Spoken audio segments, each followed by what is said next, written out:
Justin from Justin.tv. With Justin TV, you can watch, broadcast, and share live video and chat with other viewers. Have fun. Gazing through the window at the world outside, wondering will my meme spread worldwide, hoping that my memes will get noticed sometime.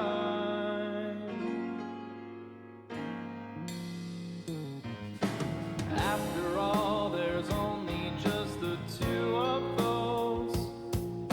They're upvoting a meme from another bloke, watching old memes repeat themselves time after time. Yo, listen, what's up? It's Billy Harrington, Anarchy. Just wanted to wish you happy birthday, buddy. I'm just a memer. I meme my life away, away. I'm just a memer who memes all day, all day. My favorite animal is Pepe the Frog. Hello, this is Dog. Here come that boy. Shit, what up? Never gonna give you up. I'm just a memer. I meme my life away, away.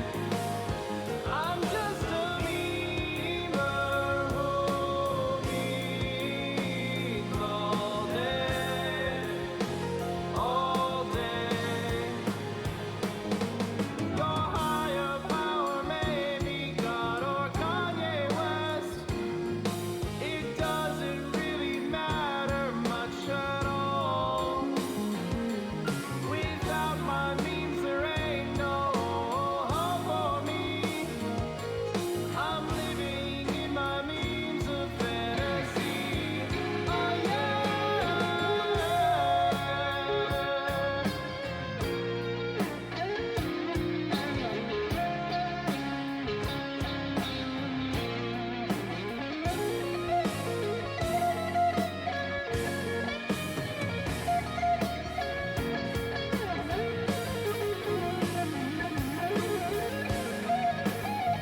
I'm just a memer. I meme my life away, away. I'm just a memer who memes all day, all day. I'm just a memer. I meme my life away, away. I'm just a memer who memes all day, all day.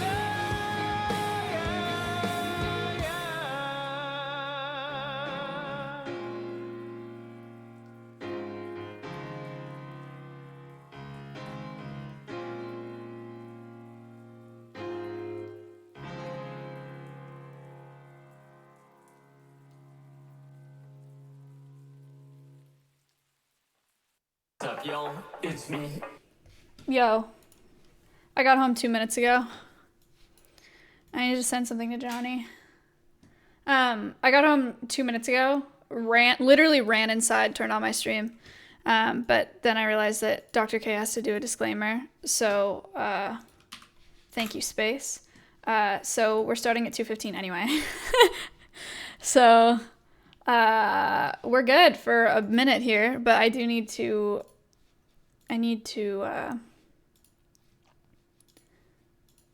send something to my editor, change my donation link.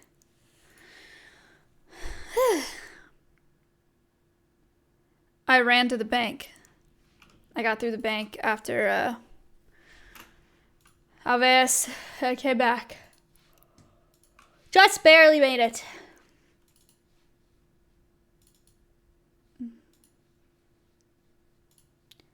Videos. Sup, y'all? It's me. It's your boy Asmongold. It's your boy Asmongold.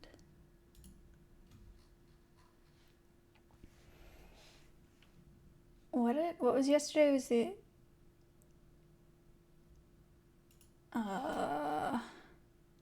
hang on, I'm sorry. I guess I can I just send him this?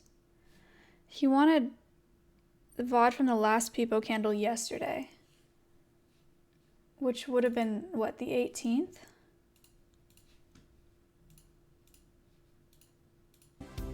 No, that was yesterday. That's not right. I'm at the 16th. Thank you. Yeah. I think it's this one that he wants.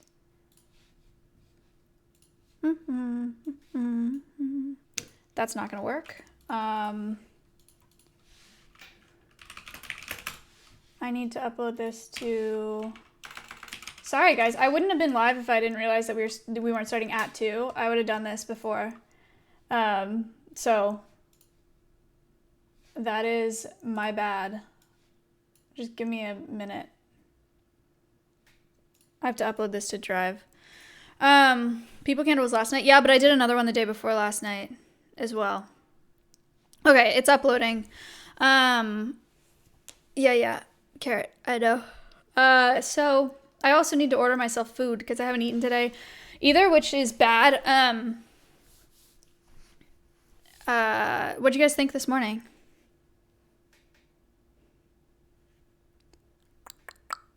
Good. I enjoyed it. SQXCL. Thank you for the sub. Cool and good and fun.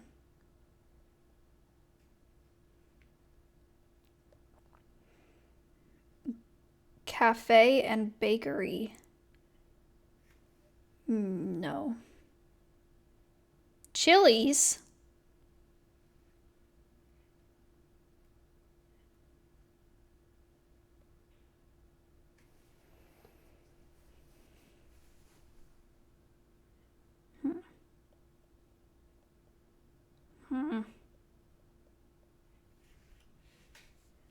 I guess I can just go back in an intro while I do this. It's your boy Asmongold. It's your boy Asmongold. Sorry. What's up, y'all? It's me. It's your boy Asmongold. Asmongold. You can do the work, and then you can get the money for the work, and then give the money to me. Thank you. What is this dude doing with his money? I don't know, boys. I have 1,283 days/play. I never give up. Sorry, I prefer come. Fuck this dude. I play all day, play every day. I have no regrets. I love this game. I play all day, play every day. I have no regrets. I love this game. I don't feel bad about it at all. What was I gonna do? Imagine what I would be like without WoW. What's up, y'all? It's me. It's your boy Asmongold. It's your boy Asmongold. What's up, y'all? It's me. It's your boy Asmongold. Asmongold. What's up, y'all? It's me. It's your boy Asmongold. It's your boy Asmongold. What's up, y'all? It's me. It's your boy Asmongold. What's up, y'all? It's me. It's your boy Asmongold. It's your boy Asmongold. What's up, y'all? It's me. It's your boy Asmongold. Asmongold. What's up, y'all? It's me. It's your boy Asmongold. It's your boy Asmongold. What's up, y'all? It's me. It's your boy Asmongold. Asmongold. You can do the work, and then you can get the money for the work, and then give the money to me. Thank you. What is this dude doing with his money? I don't know, boys. I have 1,283 days/play. I never give up. Sorry, I prefer come. Fuck this dude. I play all day, play every day. I have no regrets. I love this game. I play all day, play every day. I have no regrets. I love this game. I don't feel bad about it at all. What was I gonna do? Imagine what I would be like without WoW. What's up, y'all? It's me. It's your boy boy Asmongold, it's your boy Asmongold. What's up, y'all? It's me. It's your boy Asmongold, Asmongold. What's up, y'all? It's me. It's your boy Asmongold, it's your boy Asmongold. What's up, y'all? It's me.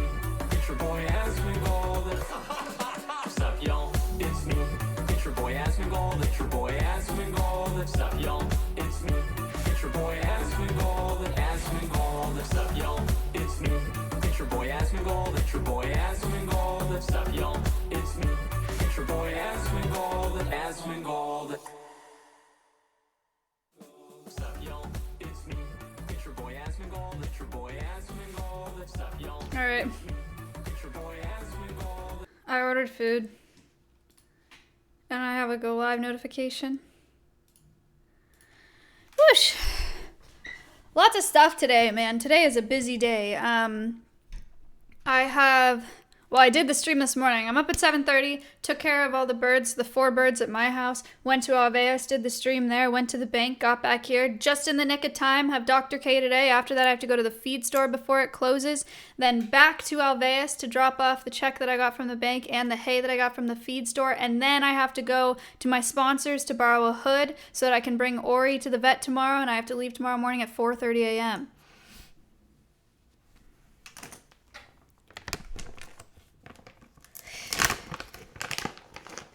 Thank you for the 11 months.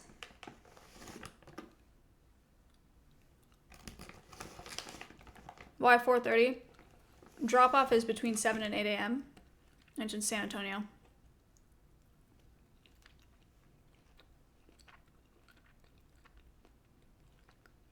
No Falcon Vet's closer.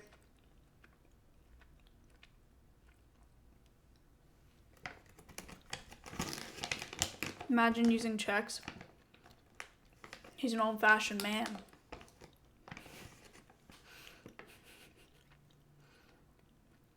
Did you see him on stream today? Did he show up in frame at all? No? Oh. He like jumped backwards when I said I was live.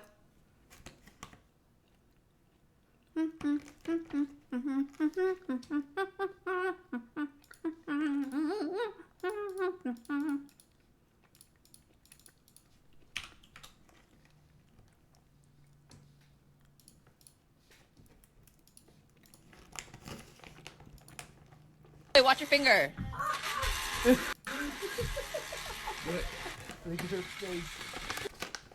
Hey, watch It your scared finger. me.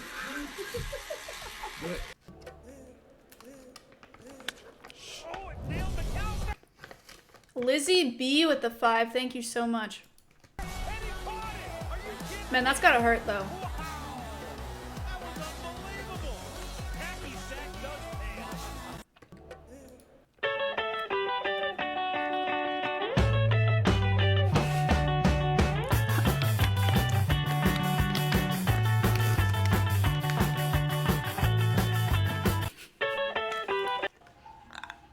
No.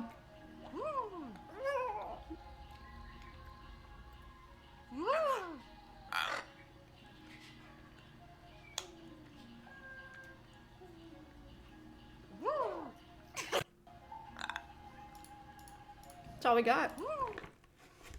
I'm streaming too much.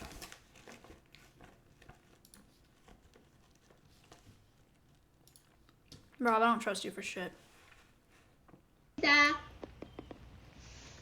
だったれおいで Oh. I knew it. Man. I was like, damn, that's fine. It's a mouse lemur. Dickhead.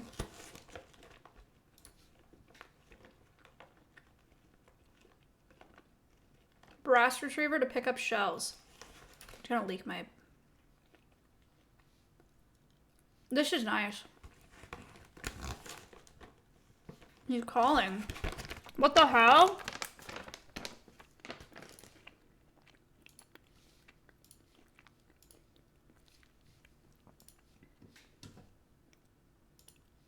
Ah, there we go. Hello, sorry. Let me get all Maya this. hath come. Why isn't... Oh, I activated the wrong camera. Hold on. I'm doing okay. Feeling good? Good. Happy to hear that.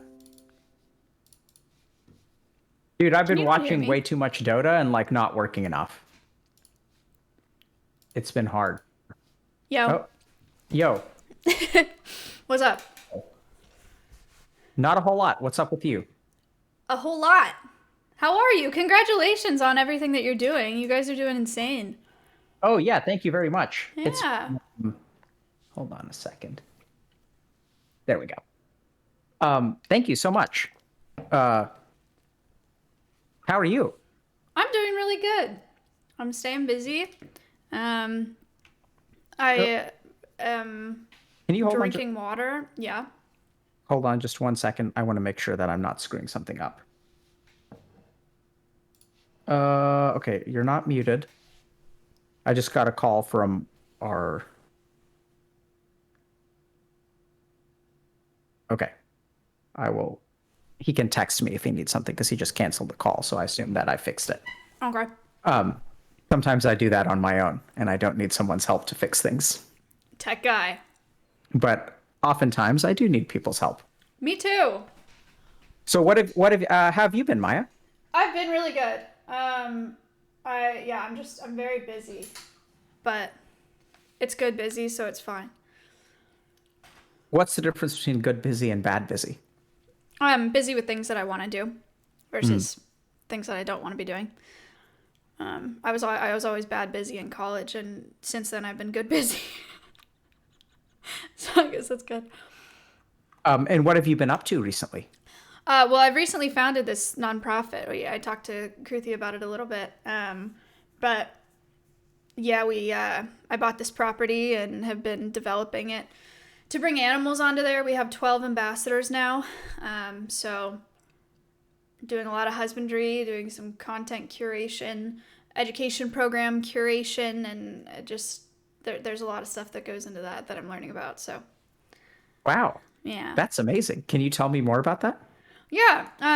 So Alveus is a nonprofit exotic animal sanctuary and virtual education center in Texas. I wrote out the business plan in like December, something like that, like December, and it was a 3-year plan. But it's more like a 3-month plan with how fast it's been going. I bought a property. It's about 15 acres in Austin, and went and picked up ambassadors from California in April, and we've been making moves since then. So the idea is rescuing exotic animals that are non-releasable and then using them for education programs, teaching people about conservation using those ambassadors, animal ambassadors, and then also having content creators come to my facility to meet those animals as well, and to learn about them and learn about conservation, combine audiences, all that jazz. Oh, that's awesome. Thank you. Yeah, I'm really proud of it. When you say ambassador, are we referring to an animal or a person? An animal. I see. So yeah, an ambassador is just an animal in captivity that is used in education and is meant to represent their wild counterpart. So I see. an ambassador Interesting. for their species. Got it. And what kind of ambassadors do you guys have so far? We have 4 parrots, 2 chinchillas, a snake, a bullfrog, an emu, and 2 donkeys, and a chicken. That's awesome. Yeah. Yeah. The chicken's And are they- become a fan favorite. She's a lot of fun. And so who takes care of the animals? The ambassadors, sorry. Me and then Ella. I have an on-site animal care coordinator, so she lives there and she does 5 days a week taking care Oh, of wow. them. And then I'm out there every day as well. So there's just the 2 of us Wow. right now. Doing something. Yeah. Making the world a better place. Yeah. Working That is on it. absolutely amazing, Maya. Yeah. It's been really fun. I understand that ambassadors, whether they be, animals or humans, tend to be quite expensive to take care of. Mm-hmm. Like they have a lot of costs associated with them. For sure. Yeah, we just did initial vet appointments for those 4 parrots. Nothing wrong with them, but just to get like a baseline and to get a really thorough blood panel done and all that, it was like $2,000 for the 4 of them. So Yeah, it's wow. expensive. The general upkeep though is not so bad. Like our reptiles, our snake eats once every other week. You know, it's really not that expensive. But the initial setup and the initial vet stuff is expensive. My emu is expensive because she keeps eating metal.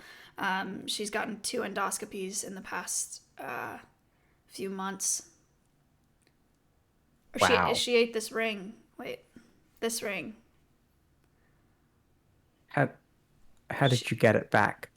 Endoscopy. Oh, so you guys went in from the mouth and pulled it out. Yeah, tiny camera. And then she ate a few screws and a couple other things a few months later, which I don't even know where she found them. Endoscopy number 2. But got them all out, so. She's expensive. Have you asked her or considered asking her why she keeps eating metal? Yeah, she just says she likes it. Okay. You know, it's interesting because there's actually I've worked with humans who eat things that they're not supposed to. Yeah, well, I've never had a bird that's so bad about that. Like I had my ring on the ground, because I just did not expect her to swallow it. At the time, she was like, her body was like this big. She's a chick. So watching her swallow the emu, the ring, I didn't even think it would fit in her mouth. Emus and a lot of other birds, they'll eat pebbles and small rocks to aid in digestion. The only thing I can think is that with a combination of her being attracted to shiny things, because she's a bird. And then, but I also, like, I've worked with crows and other corvids and stuff like that love shiny things, but they would never swallow it. I really don't know. It's bizarre to me. She's the first emu that I've worked from baby onwards. So I've learned that tendency the hard way. Yeah, wow. Yeah. I don't think you can find this stuff in a book somewhere. It's like, guide to emu care.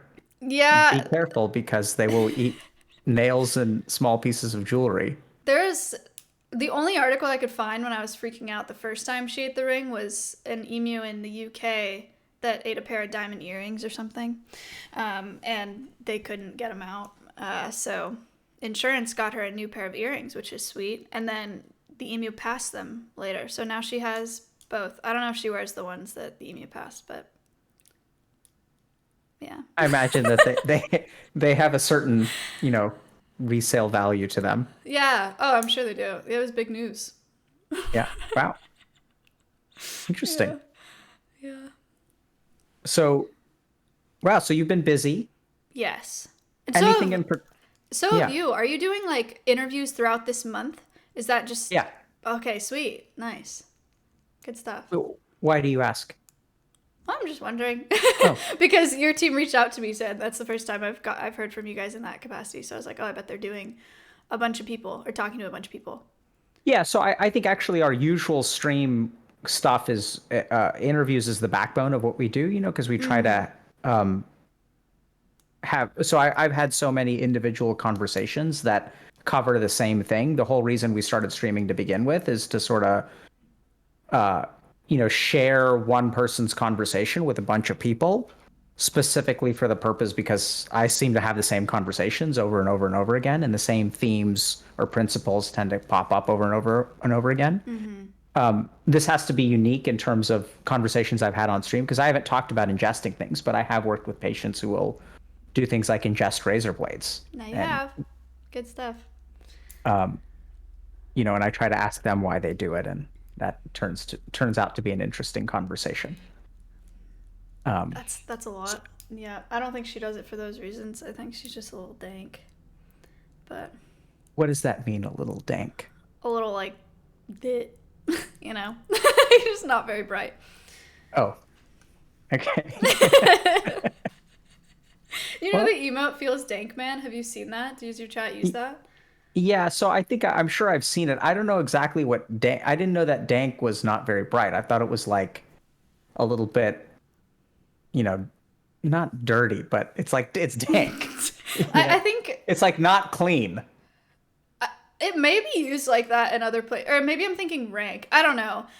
There's dank. When I was in college, people would say dank is like that's sick, like that's dank. Or they would talk about Like weed. sick and isn't they a would good say, yeah, good thing. sick. And they would say that like weed is dank, and that meant it was good. But since I've been on Twitch, it's like feels dank, man. So it's like I don't know, just like little kid like eating crayons, just kind of dank. So the last time I was a student, when someone was like, "That's sick," like that person is sick, we would transfer them to the ICU. You know, so different things. Different Yeah. sick, So, but dank means dank is no longer means sick. It means what? Well, on Twitch it means kind of dumb, but I I got it. think other people still use it as like cool.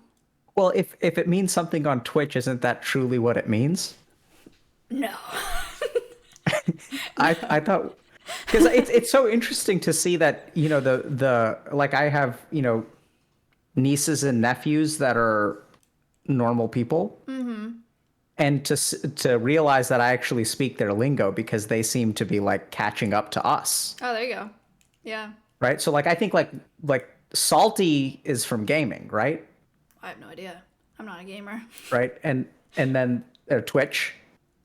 Maybe. I don't know. I think it's a gaming thing. And then like Yeah. other, you know, regular people started using it. And I was like, oh, I actually understand the lingo now. There you go.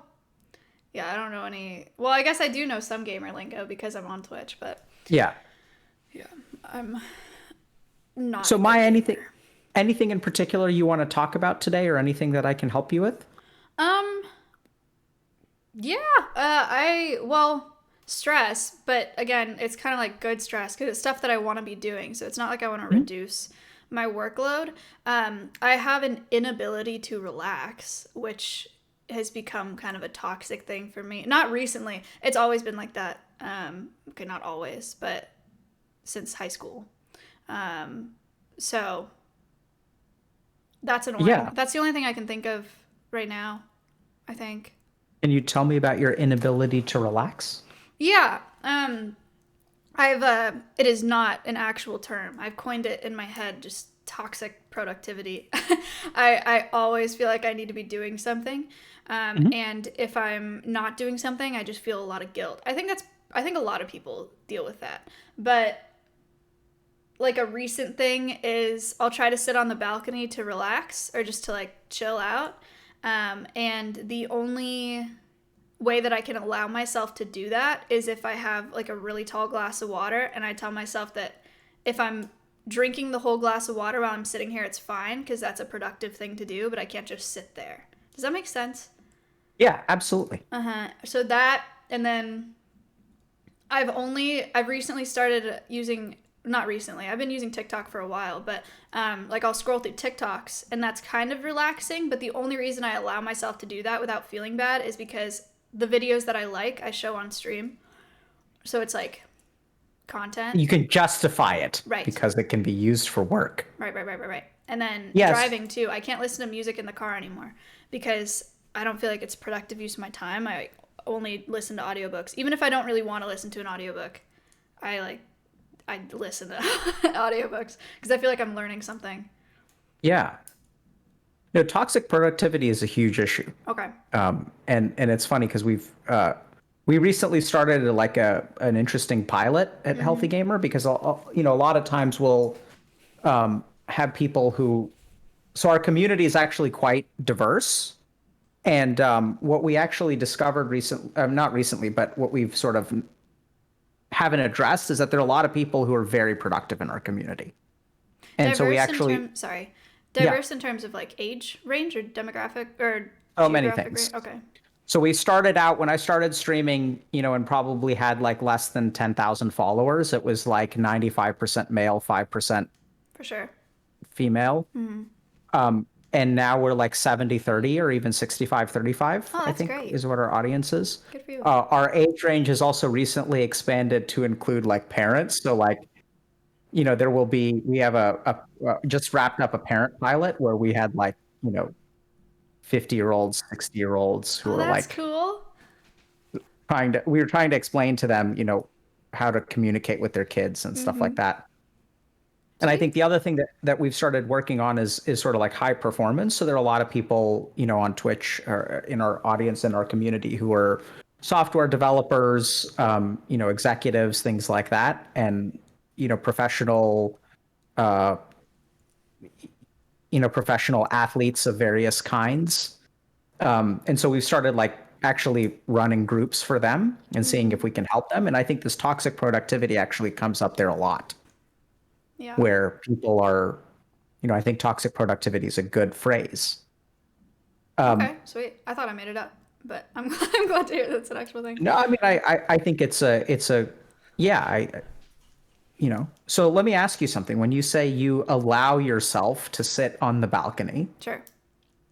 so like, let's just look at that construction for a second, okay? Mm-hmm. Who is the myself and who is doing the allowing?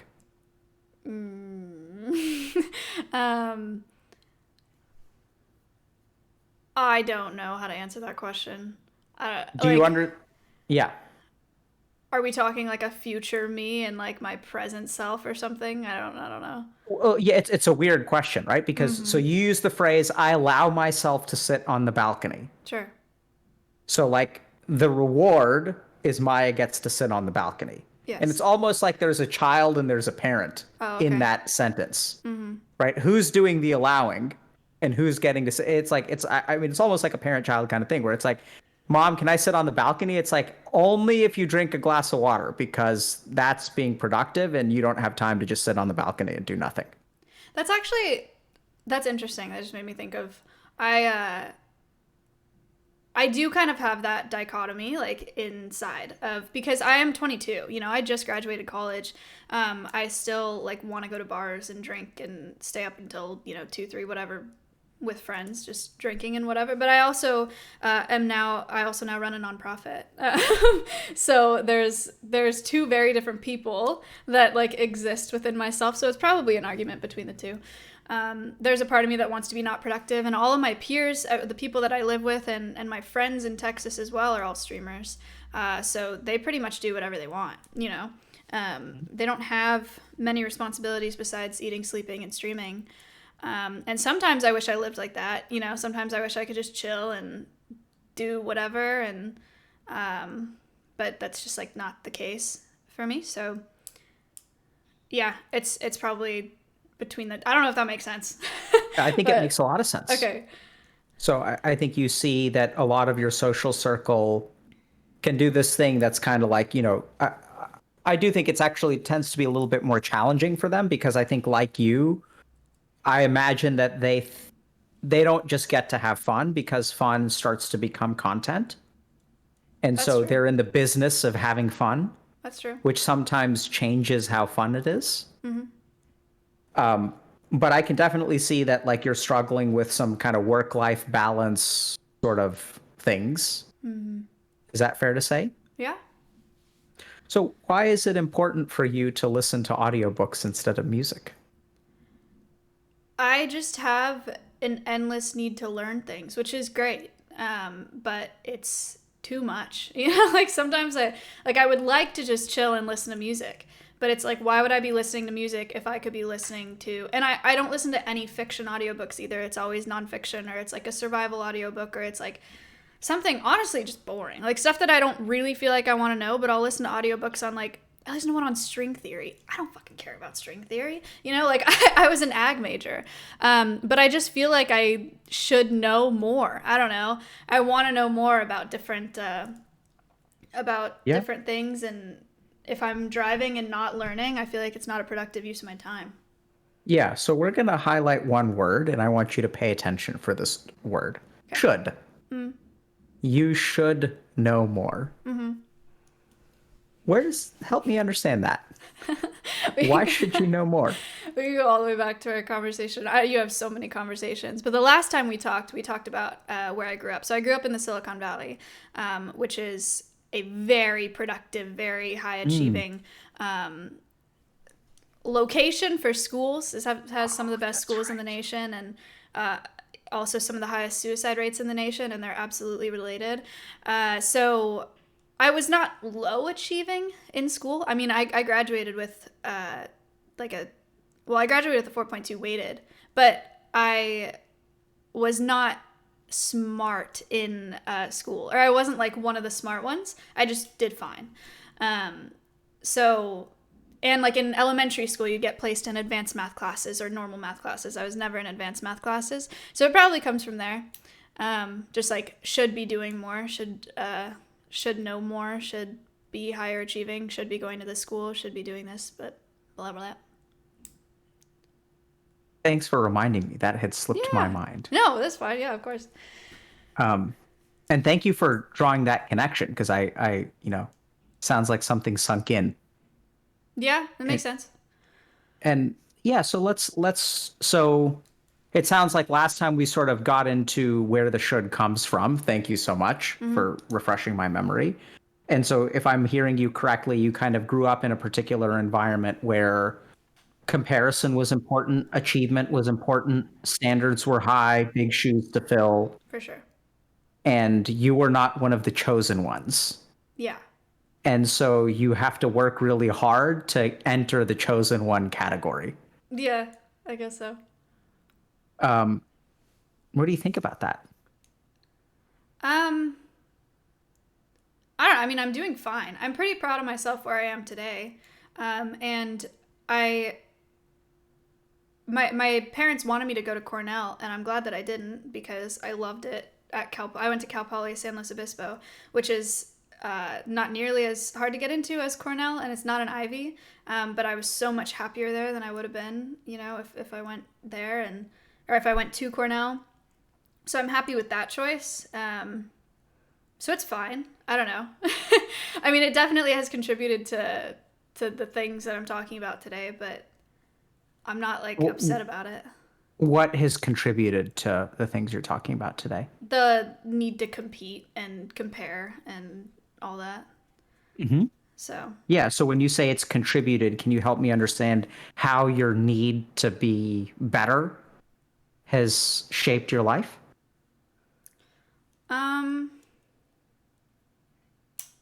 Yeah, okay, well, it might get a little muddy.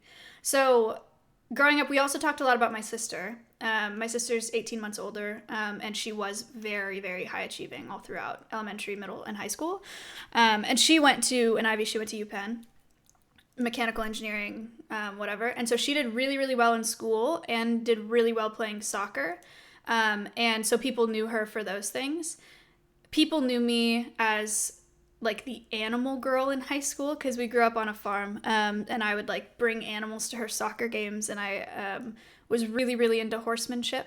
So I spent a lot of time training horses and all that. And I think I felt that I had a niche there, and I needed to excel in animal things or in what I was interested in to have like my own identity that was on the same level as the one that she had. And I think that stuck with me since middle school or high school, whenever that started, is just like being the best in my thing. So yeah, So you had to get an A+ in something, exactly. Yeah. and it wasn't going to be mathematics, so you chose horsemanship. Right. Yeah, I said fuck mathematics. I had never, yeah. I was terrible at math. I still am. Yeah, so... You should go on Schooled. Have you thought about that? Do you know what that is? No. Oh my What is that? gosh. Mizkif has this show called Schooled. Do you know the show? Are You Smarter Than a Fifth Grader? No. Okay, it's basically like you go on and they ask you questions that are kindergarten level questions, first grade, second grade, third grade, right? And the point is, maybe this isn't fair. The point is kind of to make the contestants look dumb, because it's like you can't answer a third grade question, but it's just because you don't remember those things, But he has it, and then you can get subs depending on how high you go, and then if you win, there's a $10,000 competition at the end. But that would be really interesting for you to go on. And see if I'm smarter than a fifth grader? Yeah, essentially. Well, it goes all the way up through high school, but most people get out about 8th grade, 9th grade. Interesting. Yeah. Yeah, I'll definitely think about it, but I'm not so sure that I would be so optimistic, because I have an almost 4-year-old and an almost 6-year-old, and I'm pretty sure that they would outperform me in many ways. Yeah, I won't do it. My 3-year-old yesterday told me that I need to eat with my mouth closed. Wow, So keeps you in check. I don't really know how to feel about that, because on the one hand, it's like, wow, we're like, she's learning manners and stuff. And also she's, being, it's, I don't know. My older one is a little bit of a tyrant. Oh yeah. Yeah. She she recently discovered that there's a job called a director, Oh boy. and that the job of the director is to tell other people what to do. So she was like, wait, their whole job is to direct people? And I was like, yes, that's correct. And she's like, she's power hungry. She has the desire to lord over others. I like it. That's sweet. But yeah, I'll definitely. I'm a huge fan of Ms. Kiff, and, Same. and so it sounds like fun. Yeah. That'd be cool. Guy's amazing. He really is. He's really good at what he does. Yes, I remember trying to convince him of that some time ago. Oh, for sure. He also seems to have grown a lot in confidence. I've caught a couple of clips and stuff of him, and he seems to be really doing amazing. Yeah, he's doing well for himself. He feels good about it. So Yeah. But kind of going back to you and developing a niche in horsemanship, sure. Yeah. right? So I'm hearing that, early on you sort of decided that you were going to be the best at something. Mm-hmm. And then I can imagine the should in your head pushed you. Mm-hmm. Is that fair to say? Yeah. It's fair. How did you feel studying, when you said you were an ag major, I assume you mean agriculture? Yes. Yeah. Okay. Agricultural communication. Well, agricultural education and communications is my major. How did you feel about having that as your major? I thought it was sick. It is a pretty unique major. It Dank was sick? like cool. Okay. it was a pretty small major. And all of my friends and my sister are either mechanical engineers, software engineers, electrical engineers, or pre-med. Very nice. Engineer. Medicine? Wonderful. Yeah, all So of good. them. If you really want to be try hard, you can do electrical engineering, double major, pre-med. Yeah. It was Or actually, biomed engineering. actually, yeah, biomed friends too. Yeah, biomed engineering, pre-med. There you go. That way you can win all of the prizes. It's very good. Yeah, so all my friends were in there. My dad, I think deep down, my dad probably wanted me to be an engineer, but knew that I would never go into engineering. So I just looked for a major that I actually wanted to do. And I only applied to 2 schools, and it was Cal Poly and Colorado State, Fort Collins, for ag communications or equine science. Horse science for chat. And if so you- I'm hearing that you've grown into someone that you can be proud of. Yeah. Yeah, I think so. And you've accomplished a lot. Yeah. When you compare yourself to your friends, where are you? You doing good? Yeah, most of them are still in school because Yeah. they're pre-med or they're getting masters or whatever. So, yeah. And you have started a nonprofit and built something. Yeah. You're not just a student. Right. Thank God. Sorry, Chad. If you're in school, stay in school. School's great. I hate it. God, I'm so glad I'm not in college anymore. I didn't hate college, but I am happy to not be in academics. So why do you have to listen to audiobooks when you're in the car? That's like an interesting question. I guess I'm picking the books that I'm reading or listening to. I don't know. I don't know because I like learning. I don't like doing assignments that I thought were pointless. I had the whole a very subtle fuck the system thing in my head, but very subtle. I'm sure you like learning. Mm-hmm. I have no doubt of that in my mind. But I don't think you listen to audiobooks because you like learning. What do you think? I think you listen to audiobooks because you should be learning. Oh, that's true. Maybe. Yeah. So if I were to tell you, have you read Harry Potter? No. Any interest? No. Do you like fiction? I don't know. I've never read fiction in my own time. Well, for school I've read fiction. Okay. What do you think about the idea of reading fiction? This is I wish I wanted to because I know that it can be important. Honestly, my first reaction is that I think it's watching movies and TV shows that are fiction, and I feel like that's a waste of time, but it's even more of a waste of time because it takes longer. to Nice. read it. Yeah. But I So know if that that's we're- like, I'm If we're sorry. gonna waste time, we're gonna be efficient about it, right? Yes. Yeah. I If we're guess. gonna, why would I spend 8 hours reading a book when I could watch 2 hours reading a movie? We're gonna Right. optimize our Or listen to debauchery. the book while you're getting somewhere. Another drive. Yeah, right. Yeah. So always optimizing. Very common in people with toxic productivity. Also, not necessarily a bad thing. So I think this is where your tendency to optimize is probably something that's a personality trait that will serve you well. I think the main thing is for us to explore how you can get in control of it instead of it being in control of you. So let me ask you a question. What would you say to a friend of yours if they said, yeah, the only time I'm allowed to sit outside is if I have a very tall glass of water so I can be productive? Oh, I hate that test. I use that test in my head all the time.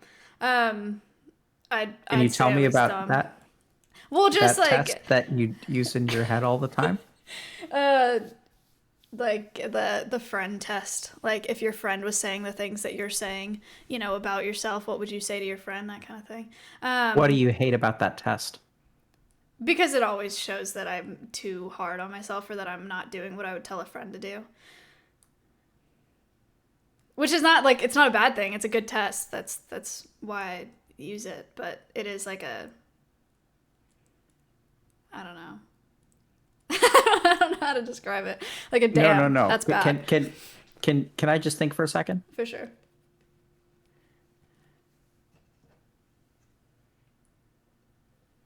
There's something oddly recursive about what you just said. Okay. So like it's almost like you should be doing better at passing that test. Yeah, You see that? that's true. Yeah. It's the same thing. Yeah. It's You're like right. Yeah, you're right. okay, so then let's forget about that test. Why do you think you would advocate some things for your friends as opposed, or what makes you have a different standard for yourself than other people? Oh. We'll go into the whole like imposter shit. I feel like I'm extremely lucky to be in the position that I'm in. And I am. I got lucky by there being a Redditor in my chat when I was a small streamer that posted me on LSF, and then I met Miz, and then like it went from there, right? And I feel a ton of pressure because I have the platform that I do, and there aren't a lot of people doing conservation education on Twitch. I call it an untapped reservoir all the time, not just because of the fundraising potential, but because of the audience that we're reaching that is like, from the people that I know in conservation education, just notoriously hard to reach and educate. So I feel like I have this opportunity to teach so many people things that they wouldn't be learning otherwise, and so I need to do a really good job at it. And I need to do it fast before the platform dies, or before I get canceled, or before I get banned, or before, whatever, before I lose the opportunity. So I feel like because of the platform that I have to do good with it and not waste it. Okay. So we're going to note a couple of things, okay? One is the sand in the hourglass is running out. Mm-hmm. Is that how it feels to you? Yeah, I mean, it's not super severe. It's not like I'm like, what if I only have a year left? Like, I think I have a good, 5, 10, 15 years with what I'm doing right now. But eventually I know that, it's a social platform. Like, it'll change or die or whatever. And, yeah. It doesn't sound to me like you are behaving in a way in which you have 15 years left. That is true. I don't know. I don't know if I have 15 years on Twitch. I don't know how long I'm going to be streaming for. Alveus, my nonprofit, I'm not dropping in the next 10 years. I need to do it fast. Can you help me understand that? I guess it's just because I feel like I have the opportunity now. It's the same reason that I do so many sponsors. I feel like I have to bankroll right now while I have sponsorship opportunities. I don't know, just because it's there. I also need to make money because I put all of my money that I've made through streaming into the property that I purchased for the nonprofit. And my parents helped me with the down payment, so now I owe my parents money. And I got to pay a mortgage, and I have to pay for my horse, and I have to pay for my backpack, and for rent and food and all that. So This may sound kind of weird, Maya, but there's what you need to do. So I don't doubt that the time to strike is now, and strike while the iron is hot. Does that make sense? Like, you're like, this is an opportunity. I have to do this now. I can get behind that 100%. And I'd say, go for it. At the same time, there's a difference between now is the time to act and feeling like now is the time to act. okay, Does that make any sense to you? can you elaborate on that last part? Yeah. So I think you do a really good job of piecing things together. So I'm going to go like a little bit more theoretical. So the feeling of desperation is a feeling, right? So if I have an opportunity that's only available now, I can take advantage of the opportunity. But whether I feel desperate, the feeling of desperation may be completely appropriate, but it's still a feeling. Right. Yeah. And what I'm hearing the need for is some separation between taking advantage of the opportunity and sort of feeling desperate that now is going to be the only chance that you get. Right. So do you feel desperate? Yeah, I think so. I think it's primarily financially driven right now, though. Like, if there was a sponsor that I didn't necessarily want to do, I would do it if it was like a significant amount of money, because I don't think that same deal will come in the next like 6 months, Yeah, I can understand that. So I think that there's the financial reality, and then there's like the way that you feel about it, which I think that's a lot of what leads to toxic productivity. Does that make sense? Yep. Can you explain it to us? How those two things could be related?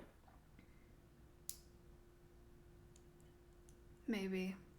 The thing that's sticking in my head right now is like that they're two separate things. Is there's like a positive and doing what's in front of you and taking the opportunity, and then feeling desperate about it and doing it because of that feeling of desperation. Right. So one of those is the productive part. One of those Right. is the toxic part. Right. Right. So beautifully explained, by the way. Well, thank you. I disagree, but thank you. Yeah. You should have done a better job. Is that what you mean to say? Yeah. But yeah, and I guess it makes everything that it's not everything that I do is toxic, but being as productive as I am feels toxic because it's all like, have to do it now because like I have the opportunity now. So it's not like I'm doing it just because it's like sitting there and like now's the time. It's like you have to do this now, do this now. And what happens if you don't do it now? I don't make enough money, or I lose viewership, or Alveus doesn't do as well as I want. And then what happens? And then, well, lots of different things. If it's the money thing, I don't get to pay my parents back, which is not going to happen.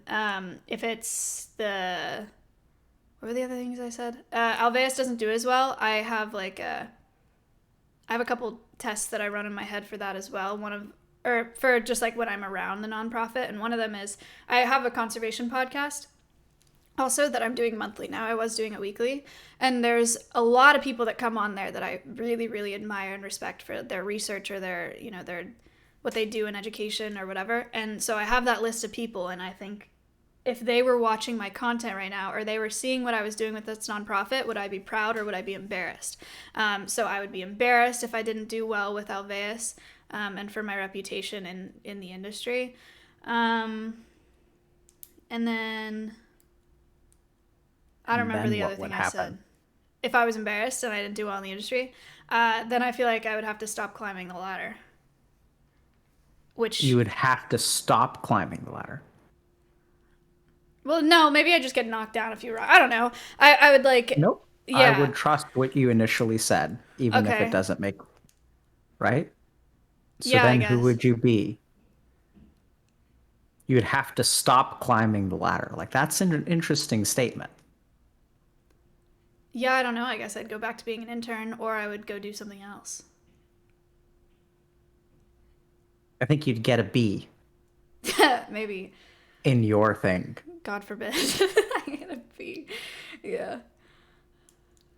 So what I'm hearing from you, Maya, is, and let me know if this is, I step out of line, okay? That's fine. How are you feeling right now? I'm Feeling fine. okay? Yeah. Okay. What I'm hearing is that if you didn't take advantage of this opportunity, it would all come crumbling down. All. Yeah, I guess.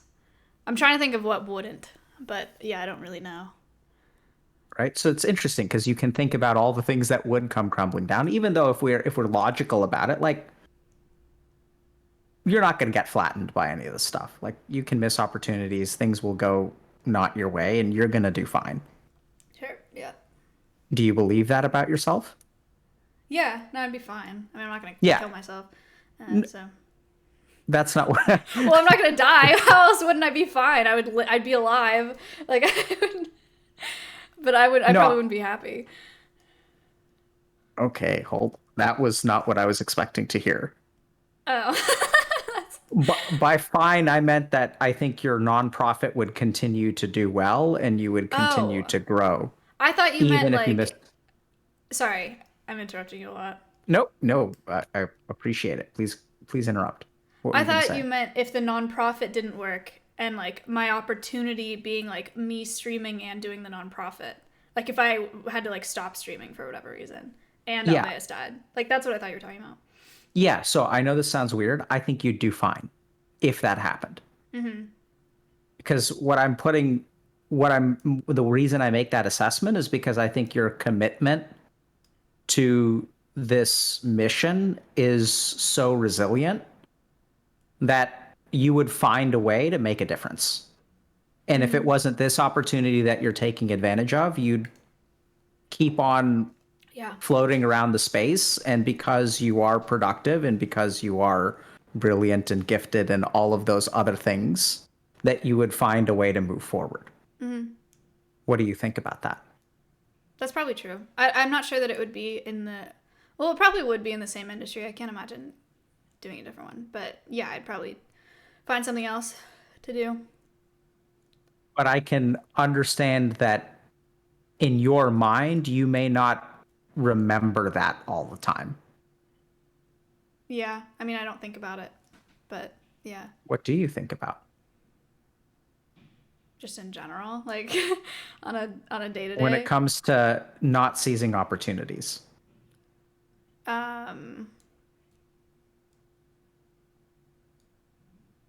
I don't know, just like slowing down. Like things with Alveus, like if I don't seize an opportunity with Alveus, like is that going to slow down the development of the nonprofit and like how fast I can get to doing collaborations and how many ambassadors we acquire. And then for myself, it's more like money. You want to slow down? No. Can you afford to slow down? Yeah, Really? probably. Yeah, I think so. Alveus it's supposed to be a 3-year plan. I mean, it would be completely reasonable if it took me 3 years to build out the facility that I'm building. But It doesn't sound like you can afford to slow down. well, not to me, but in reality, yeah, I could. Well, we're talking to you. Okay, sorry. So let's talk about, forget about reality because who cares about that? Okay, for sure. Why can't you slow down? Because What- the more sponsors I do, the faster I make my money back. And then the faster Alveus develops, the faster I have a successfully running nonprofit that I'm really proud of that's making an actual difference. Because right now What's- it's just all temporary. What's the rush? Probably the like amount of time that I feel like I have to make the difference. Like how long I'm going to be streaming or So I think we come back to the sand in the hourglass is running out. And so this is where. How's this conversation going for you, by the way? good. Makes sense. Yeah. Yeah, so let me ask you something. Has the sand in the hourglass run out for you before?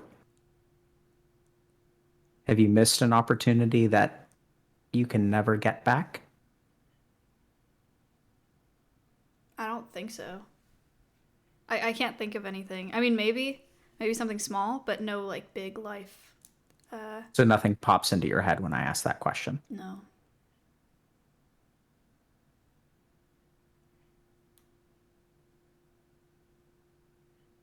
It feels to me, Maya, when I'm talking to you, that you're like, the image that I get in my mind is like a surfer who's riding a really high wave that's going to crash at some point. Oh, that's great to hear. Sweet. Does that image resonate with you at all? I guess. Yeah. It does kind of feel like a peak. Yeah. Yeah. Yeah. But I don't anticipate a crash anytime soon. But Sure. eventually, like, for all streamers, not all streamers, I can't speak for all streamers, but there's like we have this crazy opportunity while we're this age, and we're streaming, and you peak in viewership at some point. You just do, like you get to a point where you're like as big as you're going to be. You may get followers, but like you'll end up decreasing in viewership eventually. So there is like, I don't know, there's a peak somewhere. And I do feel like with the start of all this and once Alveus is running and I'm doing all that content, like, yeah, like how do you achieve higher than that? I don't know. It's kind of like, this is a bad example, and I'm sure he's completely fine, but there was some kid, I don't even remember his name, that won that Fortnite World Cup or something at age like 14 or something, 15? Was it Bugga or something? Yeah. When he did that, my first thought was like, damn, if he's going to be doing competitive esports for the rest of his life and Fortnite is his game, like, how is he ever going to feel like he's beat himself again? And I don't mean beat himself like, like... How can he Yeah. ever top that? Right. Yeah.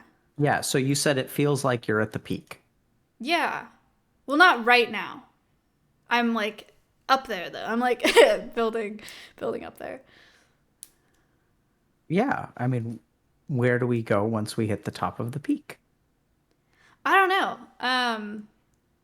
I'll need to find other things that I think are really fulfilling and productive. Like for Matt, like he has OTK, Mizkif, has OTK, and he's gonna like continue doing business after he decides to not stream so much anymore. And so that'll be really fulfilling for him, and he'll take all of his experience into there, so he'll continue being really successful.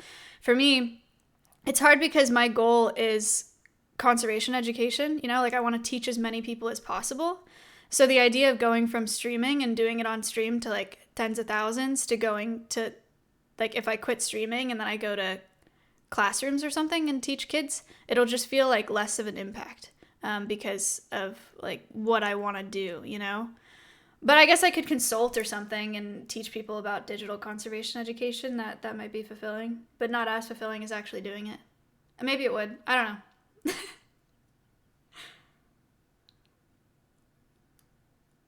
So, Maya, I'm hearing a lot of different stuff. Okay. So here's what I'm hearing. Right? Now, you do a really good job of sharing a statement or a feeling and then putting a lot of context or counterpoints around that. Have you noticed that you do that? So like, for example, you were like, it feels like I'm I asked you about the surfer analogy, and then you said, I feel like I'm at the peak. Mm-hmm. And then if I ask you, do you feel like you're at the peak? And then you say, not yet. And then you kind of add some context and, I could do this and I could do this. Mm-hmm. So I think you have to be a little bit careful in your mind, because I think a lot of your toxic productivity, the toxicity is coming from that instinctual response. And then you do all of these things to kind of like wrap around it and kind of like, you know what I mean? Like pat it, yeah. Yeah, right? So just be careful about that. Because I think if you don't, justifying your toxic productivity or reassuring yourself is not the same as like fixing the root issue of like why you feel a particular way. So here's what I'm hearing.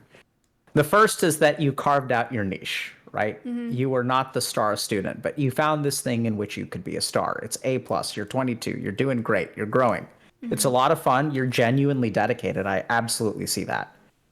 And then there's also like this kind of tricky thing, right? Because there's the sand in the hourglass is running out. Like you need to be learning more. You should be doing better. It's got to be better, better, better.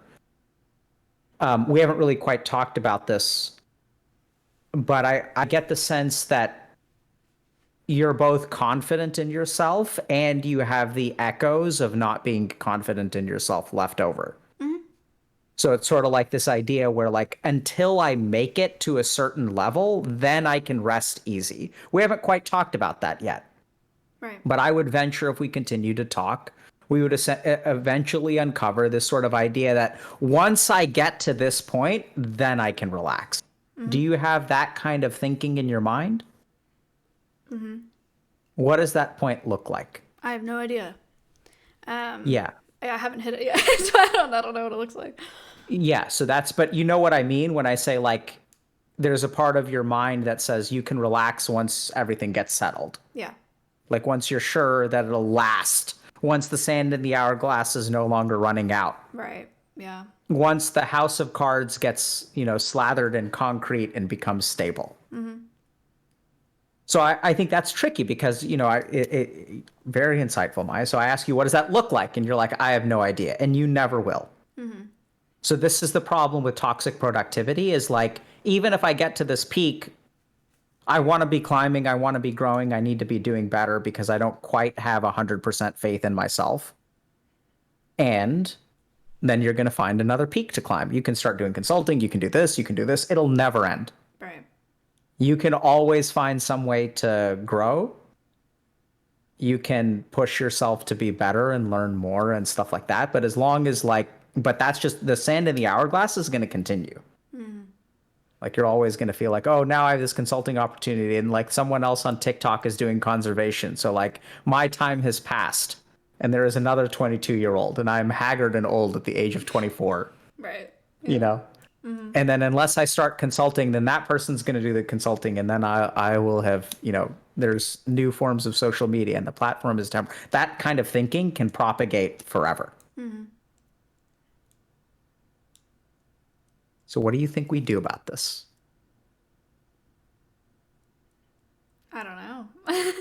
I've yet to figure it out. I don't know. I can't remember when I wasn't.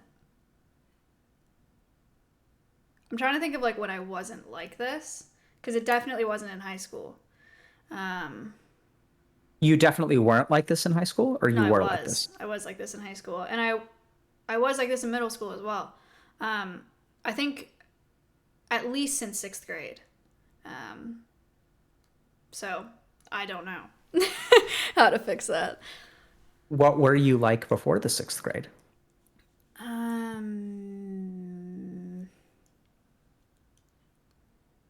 I don't know how to describe myself then. I mean, I spent a lot of time outside at the barn with my horse and had a lot of play dates and like showing people the animals and whatever, but there was never like I need to get good at something. Actually, that's not true. No, it goes further back because I did figure skating and felt really competitive in that. So, and I was like, oh my gosh, I was little before 4th grade. So then even further back, before that, I don't know. Then I just existed as like a child. I don't think I had aspirations. I think I was just like trying things. Yeah. So let me ask you something. What would it feel like to relax? My first thought was stressful, which is terrible. It doesn't make sense. You shouldn't feel that way, Maya. Right. Yeah, no, I don't know. I think I just get stressed out. I think, I don't know. I feel like a waste of time. Yeah. So what is it like to waste time? How does that feel to you, the thought of wasting time? Stressful. It like makes me itch. Okay. So stress is an umbrella term, Sure. right? So like what can you tell me more about what would be stressful about you taking a day off? Falling behind and then having more to do the next day. Or not making money that day, or not, I don't know, not talking to who I was supposed to talk to that day, or like letting people down by not doing everything, talking to everybody. Yeah, I don't know. Are you behind now? Yeah, a little bit, not a lot. Really? Yeah. Oh, I mean, in terms of like tasks. Yeah. How about spiritually? Do you feel like you're behind in life? No. I don't think so either. Have you been behind in life before? Yeah. When I was my previous relationship, I dated a guy for 5 years, and we started dating when I was 15, and then up through college. And I feel like we both kind of paused in that relationship, you know, which is like kind of normal. So I do feel like I was behind there. And then after that, I did like a lot of therapy, and had like a year and some change of being single and whatever, and grown a lot since then. But I felt like I was stunted back then. How did it feel to be stunted? I didn't know I was stunted, so so at the time, Sure. it was just like how it was. And then after, it was like, damn, that's embarrassing. So I'm hearing another part of your toxic productivity, which is you're never going to fall behind again, Yeah, maybe. right? So you've been there before, and you may not have known it at the time, but I think you knew it at the time. You understood on some level that this was not good, For sure. and you just didn't know any different back then. Right. But now that you know different, I think part of where I hear your desperation coming from is like, never again. And I'm sort of hearing I'm going to connect some dots here. You let me know if these are fair or unfair, but like, I get the sense like, this desperation, this wave crashing, this like, there's just a lot of like imagery that maybe I'm inflating. So you got to let me know. You got to set me straight. Okay. Okay. If I'm being too dank, but, I get a lot of like weird things, Maya. Like, so I'm getting a feeling of like fear. I'm getting a fear of, it's weird because I think these things are coexist with confidence. So like I'm getting some sense of like, it's going to come crumbling down. This is my A+. I have to make it work. I'm crushing those noobs who are in like applying to med school right now because I'm out actually making the world a better place. And I can hold my head up high because I have an A+ and this is my niche.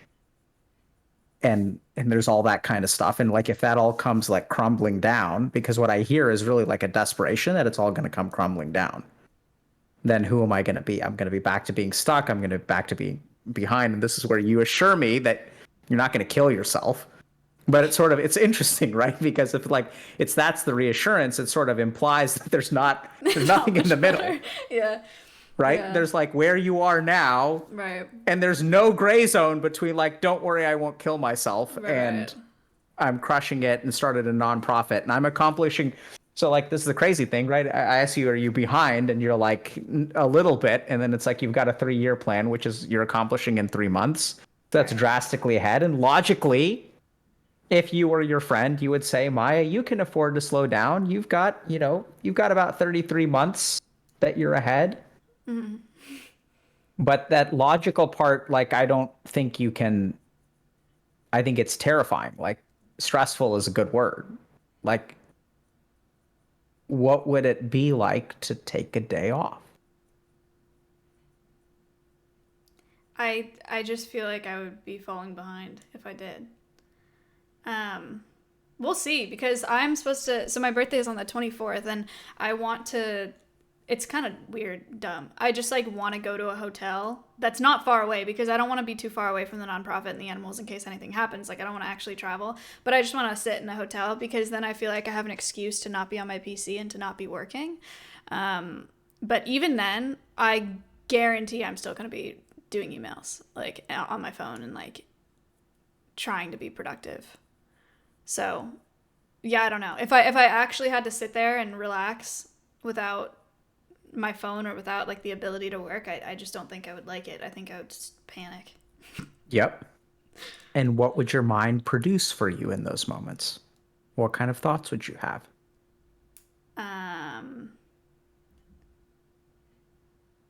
Well, if it was my choice, then it would be guilt. If I was like forced into the situation, then I'd just be like scared. What would you feel guilty about? Not taking, like, having a full day, like that many hours to do things and to catch up on things and to get ahead on things and not doing it. What's wrong with not getting ahead on things? I leave more for myself the next day and then the next day and the next day, and then it piles up and then I lose my mind. Okay. Why do you have to do so much? Because I have the opportunity now. Why did you start laughing there? It's like a circular, or Yep. a full circle thing. Yeah.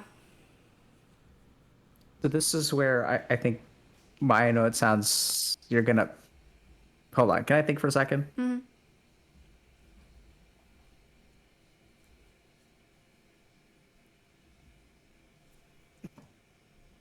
Maya, do you want, do you want to be no longer toxically productive?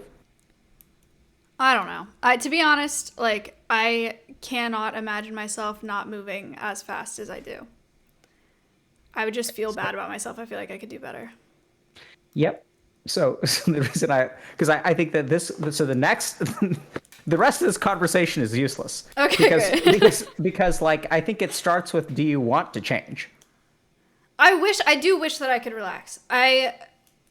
In college, I was we talked about this at the very beginning. It was like stress, but it was bad stress because I didn't care about what I was doing. But in college, I would go out during golden hour and sit there and just like watch, and really enjoyed that and like could soak it in, whatever. I would do art projects just for fun. Like I would paint stuff and whatever, because all I had to do was an assignment, and then turn it in. And once I got done with it, if I wasn't done with all that, I was like, I could not relax. But once I was done and I felt caught up with it, I didn't feel the need to excel past that. So I would just sit and chill and like soak in stuff. I wish that I could do that now, but now that I have all the autonomy and I know what I have to do to get ahead, I just feel like I constantly have to be doing that. Does that make any sense? Makes perfect sense. Okay. Yeah. So I think that being in charge, it's interesting. So when I was in residency, we worked like 80 hours a week, right? And that's a lot. That's so much. And so then people would say like, oh, like after you're done with residency, like you get to relax, right? Like you only have to work 60 hours a week. And then I sort of did that for a while. And then I became my own boss. Mm-hmm. And then it was like, wow, like if I don't do this thing, it doesn't get done. Right. And the earlier it gets done, the better it is for everyone. And the only bottleneck to making the world a better place is my laziness. Mm-hmm. And so I better get up off my ass because I can do all of these things. I'm the only one that can do them. And if I don't do them, they don't get done. Right. Yeah. That part resonates. Yeah. So I think it comes down to consequences, which is like what happens if that stuff doesn't get done.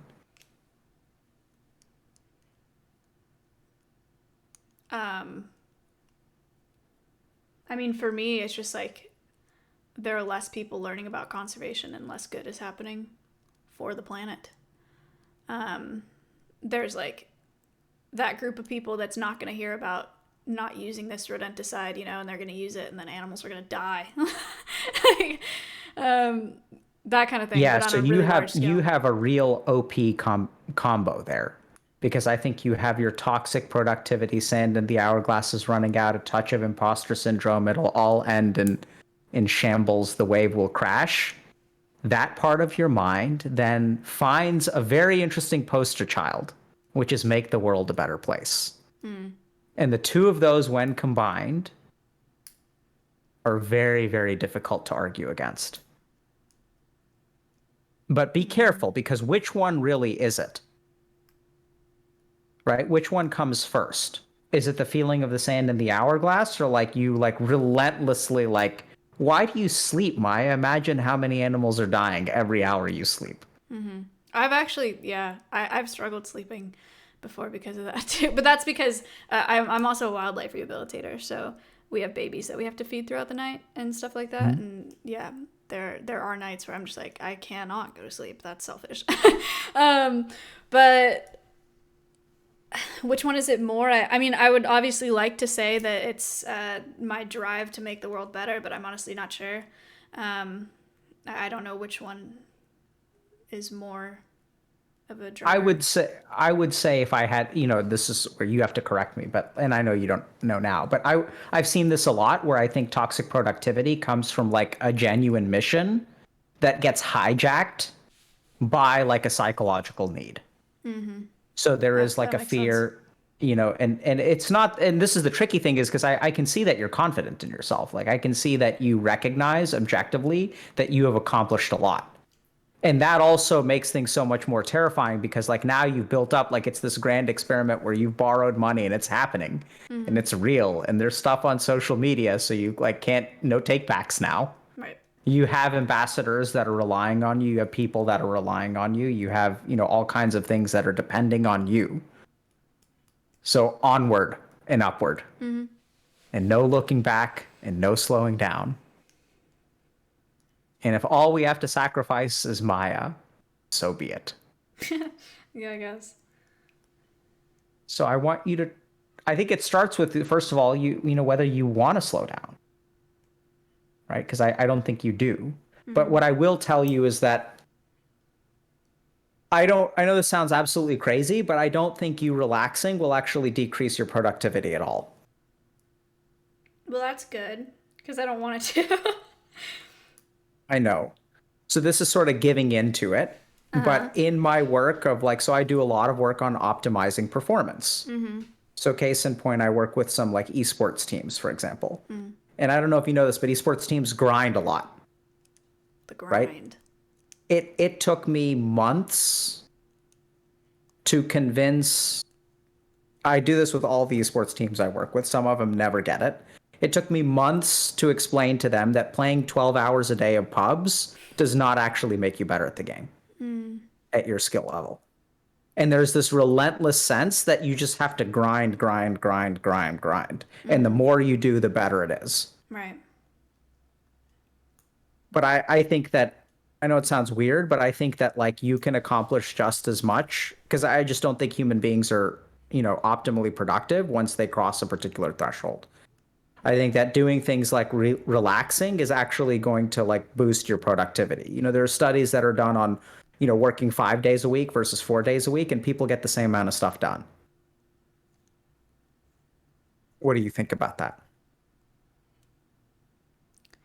I think it makes sense to me, but it's also like when I think about my day to day and what I want to do to be more productive, it's like, if I meet this contractor at my property today, the floors will get done today. That means that the site is more developed. Like if I call this like, dumpster roll off, we'll get a dumpster today so we can clean more stuff out, which pushes us further along. Like the more that I do in a day, the farther we get, in. I'm with you 100%. Right. So how does you understanding string theory help your emu? Oh my God, it doesn't at all. I don't know why, like, I also don't know why I thought that I could I mean, obviously I don't understand that. You can't understand string theory without, like, my physics knowledge is horrible. But I was just like, I should know at least what this is. Where does that come from? Why should you know what that is? I don't know. I guess I just don't feel like I just don't feel like I'm competent enough. Like, I feel like I should know. Like, if someone asked me, I'd just be like, I don't know. And I don't want to feel stupid. So I don't want to not know. Like, I just want to know everything. Which is completely unrealistic, but. See, there you go again. Sharing a feeling, and then what do? It's not really qualifying, is it? No, it's good. Close enough. Qualifying-ish. Right. Like you play tennis with yourself. You hit the ball across the net, and then you run over to the other side and you hit it back. Yeah. So Maya, I think if you want, like, I know this sounds kind of weird, but if you want to like improve in this aspect, you got to stop running over to the other side of the net. So I know this sounds kind of weird, but do you feel stupid? Oh, all the time. Yeah, but that's Oh. not new. I just did it again. Sorry. Continue. Can you tell me about that? When did I start feeling stupid? Probably in about 6th grade. No, 4th grade, when we started being accepted into advanced math courses. That's probably where it started. Oh, and then in 6th grade, I couldn't pass my times tables for shit. And I was like, damn, I'm dumb as hell. So it probably started there. And then, I don't know, same thing through high school, just other people achieving more. And then now, just the people that I have on my podcast, I have the platform, and I'm pretty good at like being a bridge between science and like the public, that's why I do the podcast and I have a role there. But I also constantly feel like I'm not qualified to be talking to the people that I talk to, and they know so much more than me.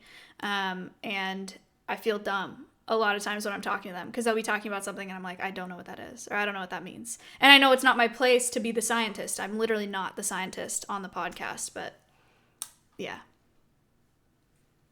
Okay. Can I think for a second? Mm-hmm.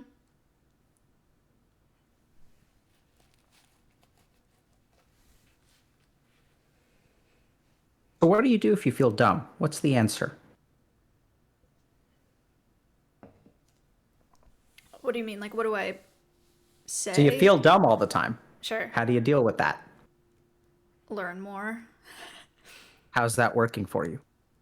I still feel dumb. I mean, you can't learn everything. Interesting, right? Yeah, listening to the So- string theory book just made me feel more stupid. But So never mind. No, but So continue. Okay. So let me ask you something. Every time you catch yourself doing the qualifier, do you feel stupid there? I don't feel stupid. I feel annoyed Okay. that I didn't think about it before I started it. Yep. So that's sort of that feels the same, Okay, yeah, dumb. right? I'm not trying to put words into your mouth, but I mean, you got to tell me, Yeah. right? So we got to be careful about that, because like inadvertently, you're actually pulling me into a situation where I may make you feel stupid. Oh, you're fine. I'll tell you. Okay. So let's just pause for a second and think about this. So if you feel dumb and you try to fix that by learning, right? Like when we feel a certain way about ourselves, we like make efforts in the real world to change it. Mm-hmm. And how effective is that?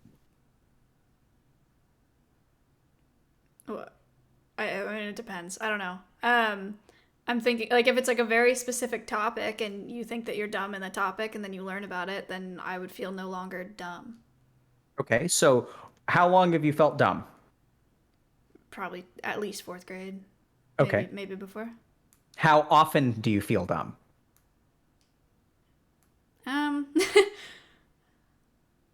Maybe like every other day. Okay. I don't think it's daily, but it may be. Maybe Okay. daily. So, and how much have you learned between 4th grade and now? A lot. Absolutely. So how do you understand that? How do you understand the relationship between learning a lot and feeling dumb? What can we conclude? That learning more doesn't make me feel not dumb, because I can't learn everything. Yeah. So then the tricky issue becomes, what do we do with the feeling of dumbness? I don't know. Do you want that to change? Wait, I have to think about that. Do I want that to change? It's my primary motivator to learn, I think. So I don't know if I Good want answer. if I want to not feel dumb. I mean, there's times where I don't like feeling dumb. I hate Sure. feeling dumb on stream. But So we get to an interesting issue here, okay, Maya? So I'm gonna highlight this again. I think a lot of like whether you want to change or not, a lot of this is not about how you change or failing to change. It's about wanting to change. Because if I could give you a pill that would make you no longer feel dumb, would you take it? No, I think I'd be a dick if I took that. I don't want to be like a knower. I don't want to be a person that just like thinks that they know everything. Okay. If I could take away the feeling of being dumb. Then yeah, no, that'd probably be good, I think. I don't know. I don't know. I feel like I don't know if I need to feel dumb to have the motivation to learn things. There we go. Right? So now we get to another really, really important principle, which is a lot of the suffering caused by our mind is adaptive and helps us. We become dependent on it. Mm-hmm. Because look at how far you've come because you felt Dumb. seriously. I'm not kidding. No, That's not a joke. Yeah, I get it. Right?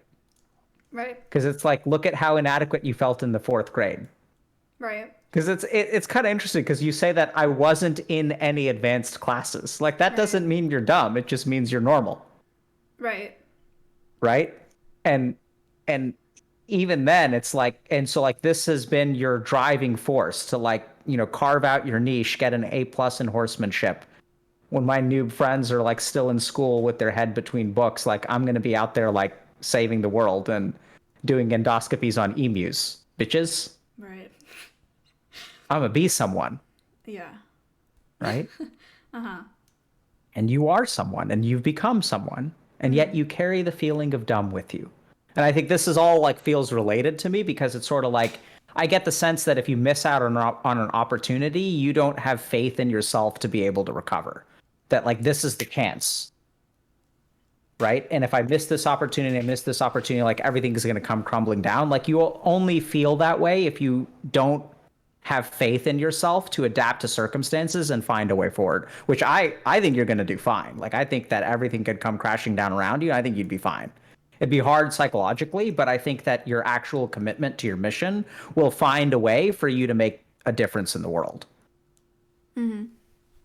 But I think what this is going to be terrifying, but I think you have to be okay with being dumb. Mm-hmm. What do you think about that? Yeah, I mean it's true. I have that in. I don't know how to make this not a tangent. Make it a tangent. Tangents are great. Okay. So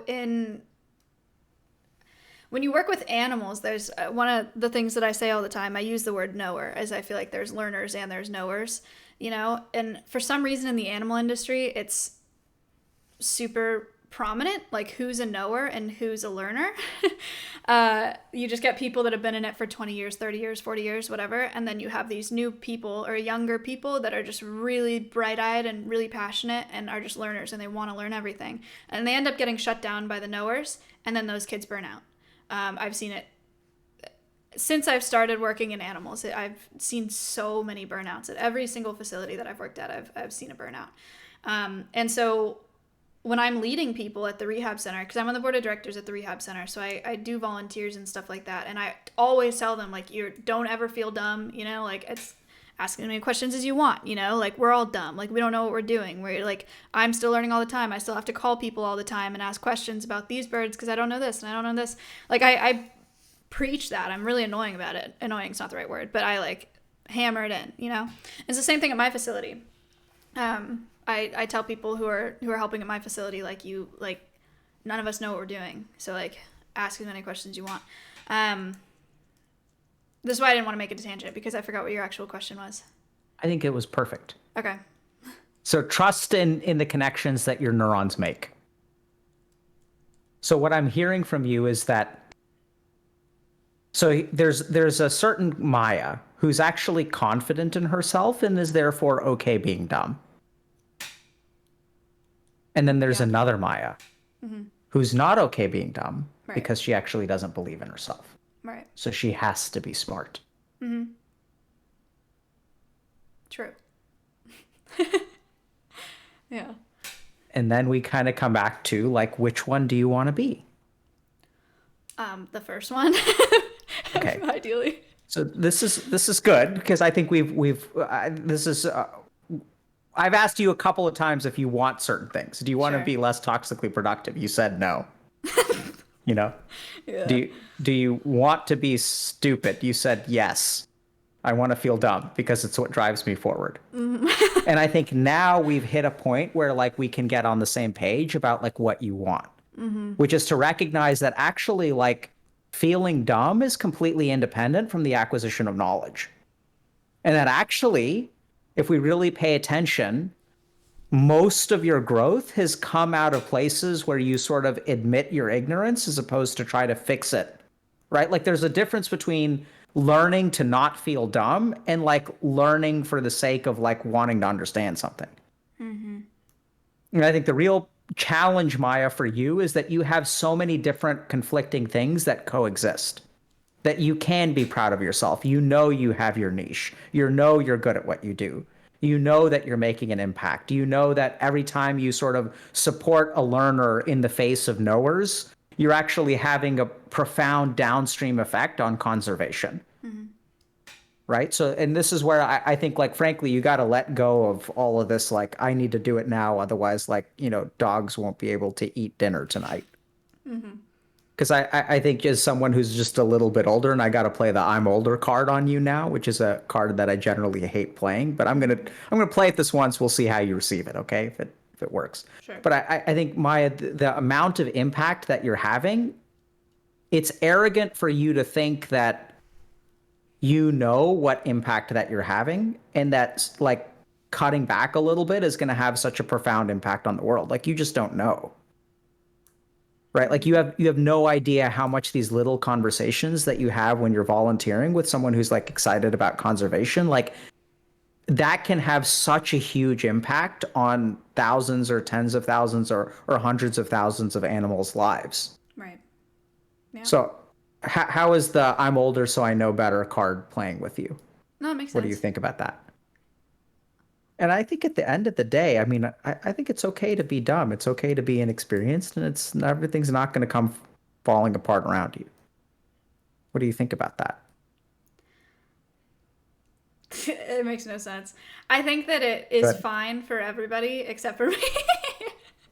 because I'm running my own nonprofit, so I feel like I need to be the person that knows, you know? Nope. But yes and no. Okay. So I think, do you think if I made that statement to you before you launched your nonprofit, you would have said something else? Before I started streaming, I would have agreed with you, I think. But since you've started streaming, you no longer agree. Right, I think so. So that's interesting, right? So I think you have to pay attention because your mind will come up with any justification. The justification will change. And so that's okay. So, you know, what's it like to be the person who can't slow down? I don't know. I'm proud of it, and it's a lot. I do feel like there's a lot of things that I'm missing. I mean, I still hang out with my friends and whatever, but I am not. I feel like I still could be living like a college kid and just like doing whatever I want and like enjoying my life. But I am enjoying my life, but I'm not chilling, you know, and I never will be ever again, I don't think. Well, it sounds like you can't really afford to live a college life. Right. I mean, it sounds like the work that you're doing is more important. Yeah. Yeah. So I don't know, it's a good and a bad thing. I mean, but net positive, right? Yeah. Net positive. So what choice do you really have? No, I mean, I'm not going to change it. So I guess this is like, I don't know. Yeah. Now I feel like I've just wasted your time because we just came back to I'm not changing anything. So what's the point? I don't know. I don't know. Do you think this was a waste of time? No, I got a lot of good things from it, but it's also not like I'm not leaving with like a big like I'm going to do this, this, and this and make this change and then be better. Like it's much more abstract than that, which is good. But I don't know if that's I what think you like go for. you go for What do you different think? things. I think you probably don't care. Or not that you don't care, but you're like, I don't think that you thought it was a waste of time. Why do you think I don't think this was a waste of time? Well, one, because you're polite, and two, because, like, you wouldn't be like, yeah, wow, you just wasted my time. But no, we talked about some cool stuff. I made some cool connections in here, and I think I felt bad about the toxic productivity thing more than anything else until now. I don't love it, but I also realize that it's helped me a lot instead of just being like, why am I like this? So that's a good thing. Do you think that I want you to change? No. I don't know, do you?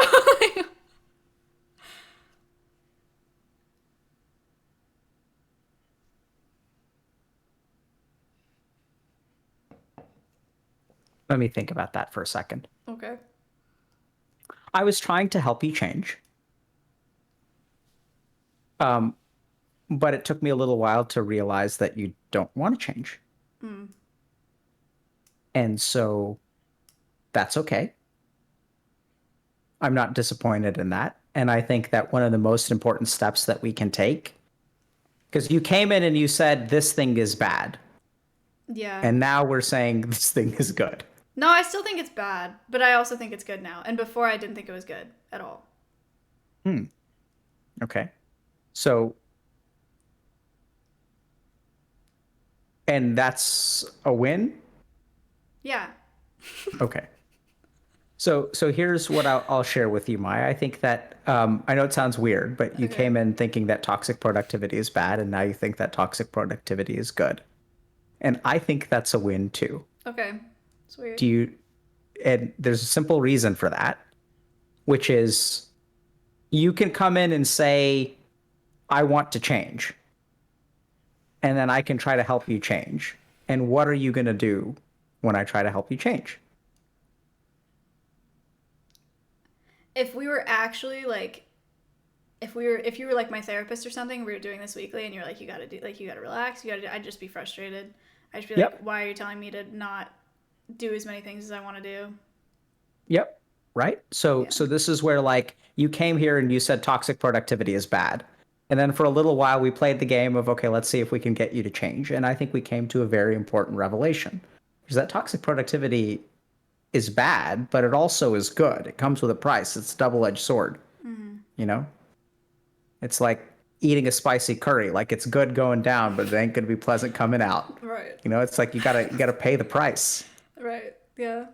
And or in the case of the emu, like, ooh, that ring looks so shiny. It's going to be so tasty. Yeah. It's going to help me digest. Consequences. So I think oddly enough, Maya, so like the first step is being aware of like what something does for you, right? Because I think if I had tried to make you change, then you would have just pushed back over and over and over again. So I do think it's actually a success. And this is for everyone out there who's listening. Like, a lot of times we have a behavior that we think should change. And we play the friend game with ourselves, right? And we're like, oh, what would I tell my friend? And I'd tell them this. Right. But if you have a behavior that you would tell a friend something and you don't listen to it at all, you don't, that's the game that you lose all the time. That's a sign that you really need to understand like what your motivations are. Because until you like understand that you actually don't want it to change, it's never going to change. Interestingly enough, knowing that you don't want it to change is actually a step forward. It's better than Yeah. pretending you want it to change Yeah. and not actually wanting it to change. And I know it sounds crazy, but I think it's going to be easier for you to relax when you go to the hotel room. Yeah. I think you're right. I'm very confused on why, but I do agree with you.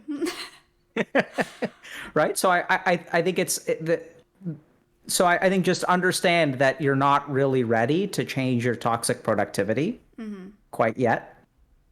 And that's okay, that there's a lot riding on there, that you still have a lot to prove. So be it, you're not quite 100% confident in yourself, even though you clearly know that you have a lot to be proud of. that while you are undereducated compared to all of these experts are coming onto your podcast. And you clearly have something to offer the world. Right. And you're really good at organizing and putting all this stuff. I think you know all these things about yourself. And coexisting with that is this sort of like, I'm dumb, everything is going to come falling apart. I'm going to peak eventually. The platform will be destroyed, and then I don't know who I'm going to be. Don't worry, Dr. K, I won't kill myself, but like I'm going to be a nothing that is holding on to life for an unclear reason. Mm-hmm. And that both of those things can coexist, like that's totally cool. We'll take both of them. Mm-hmm. What do you think about that? Yeah, I think that makes sense. I don't have very much to say about it, but I do like I am understanding what you're saying. Yeah. But if I elaborated, I'd just be repeating back what you said. So I get the sense that we're wrapping up. Yeah, I don't know. I don't have other things to talk about, really.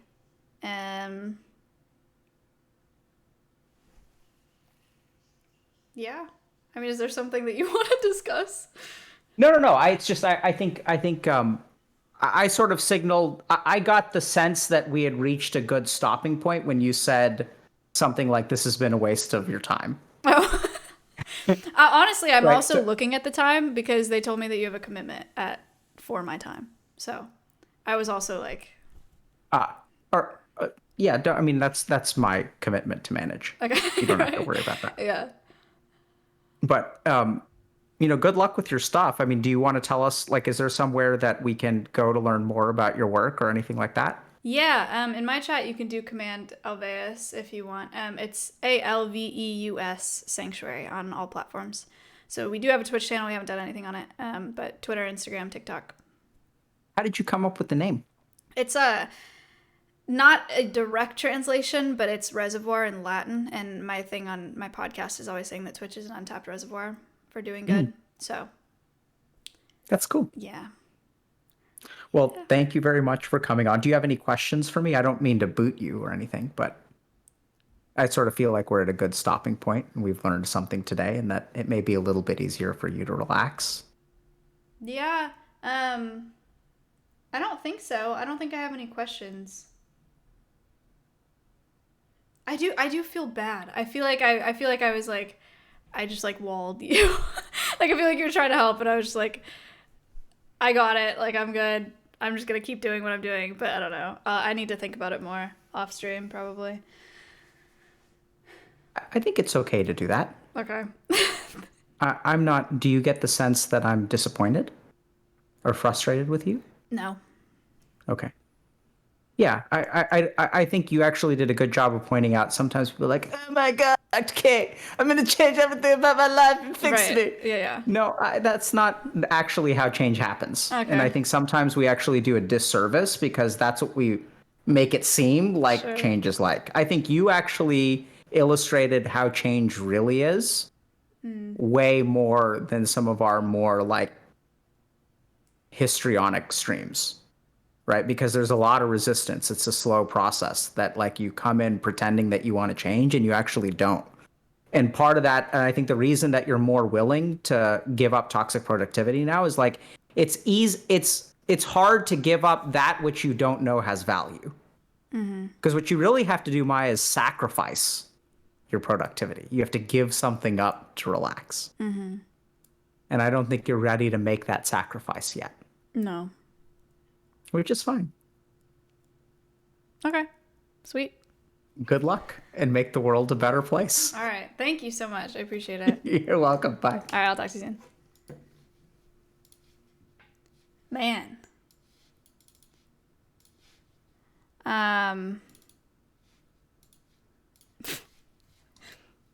Do you guys understand why I feel bad? Tense convo? I don't think that was tense. Yes. I feel like you just talked to me for like 2 hours and I was like, maybe it's because I feel like I wasn't open enough or something. Like there are people that like actually come on a show and want help and then he like helps them. But it's also like they asked me to come on. I didn't really have anything to talk about besides being stressed. So I guess that's different, or that makes it different. Anyway.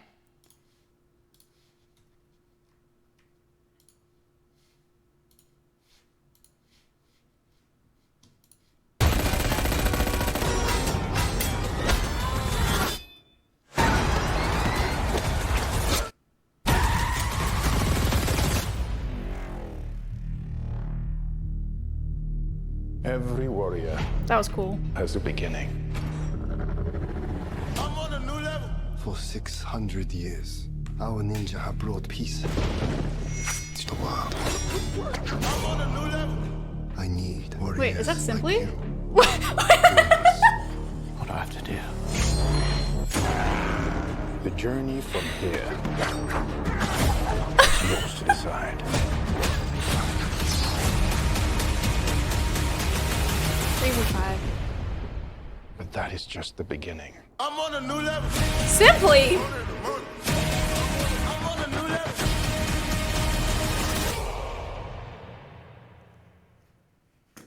Did you click start? Yeah.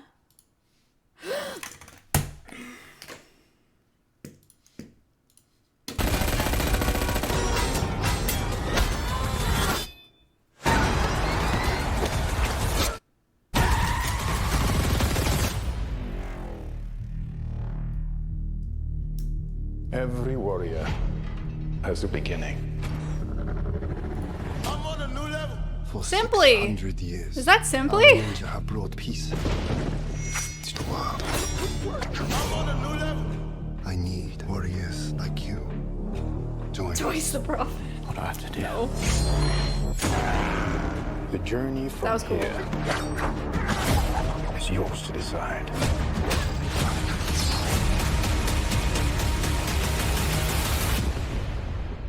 But that is just the beginning. I'm on a new level. I'm on a new level. Snake Eyes. Did I press start on the bounty? Yeah. Alright. Snake Eyes G.I. Joe origin story. Very cool, very cool. Starring Henry Golding. Only in theaters July 23rd.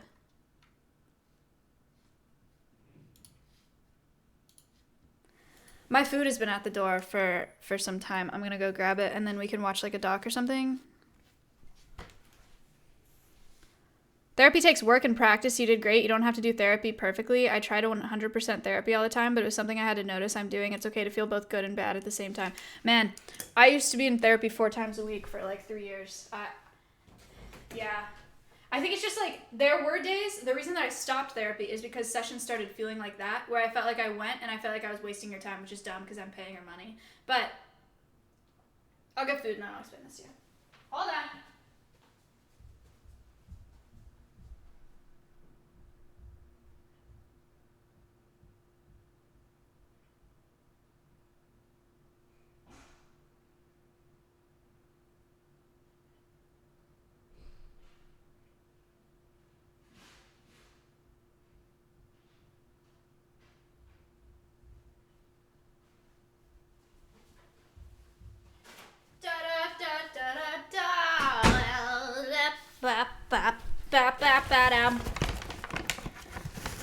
Spaghetti!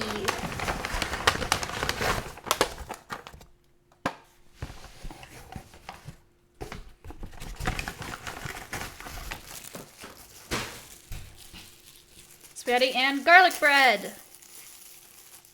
Cold food! Yeah.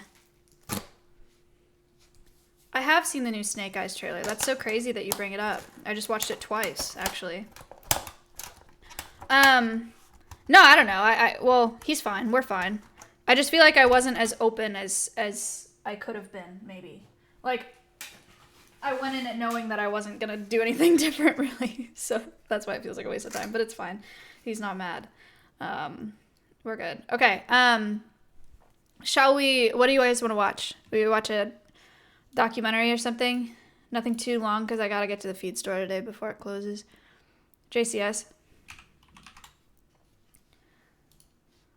Alright, help me out here. This.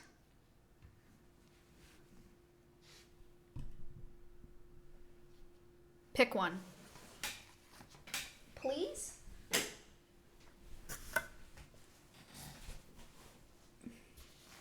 The new one?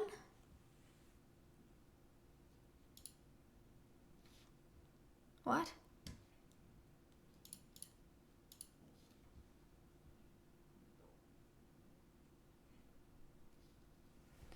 All right. What about this? Or this?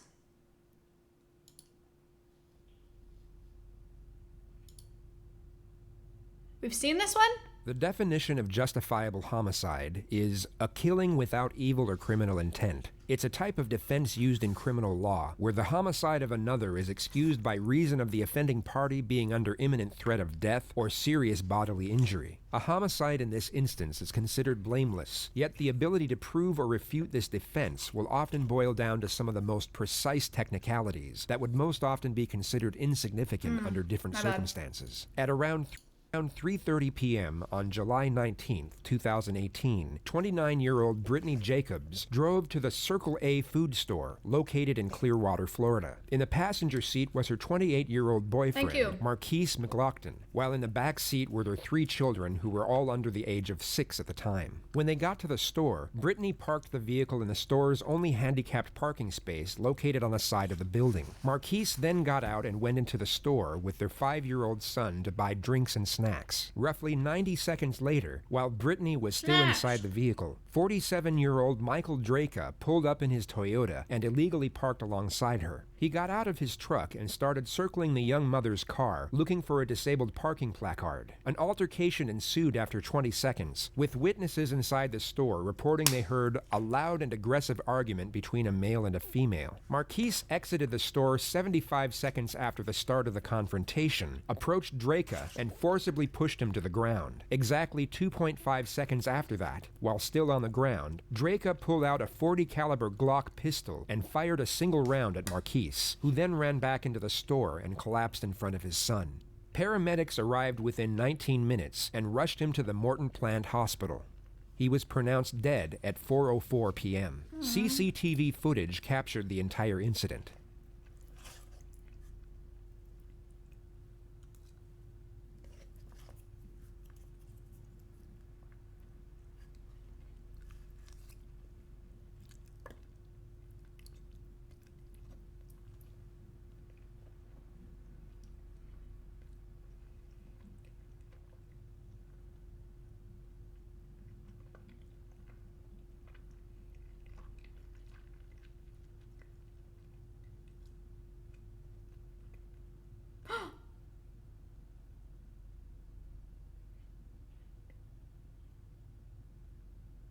Following the shooting, Draka reportedly put the gun in his SUV as he waited for law enforcement to arrive. He cooperated with deputies at the scene as he was What the placed in hell? handcuffs and then transported to the North District Station for further questioning by detectives. Are they yours? No, they're Eric's. He's been cooperative with me though. See. Yes. Yeah, that's fine. Let's take them off. Hey, we're gonna take them off. You're gonna be cool? Oh, gosh, Yeah. Okay. I don't know you. I don't know nothing about what's going on. I know. You have my absolute word, sir. Okay. Detective? Yes. You have my word, detective. Here you go. Welcome. Anything else right now? All right. Same type. We'll do this as quick as we can. Okay. See, you're holding your arm. Is it hurt or something? Yeah, it's starting, everything's starting to get sore, where it hit me from behind and No, and I where I don't- landed. That's all, everything's. Is anything broken? No. Torn? No. Okay. All right. Just scraped up. Okay.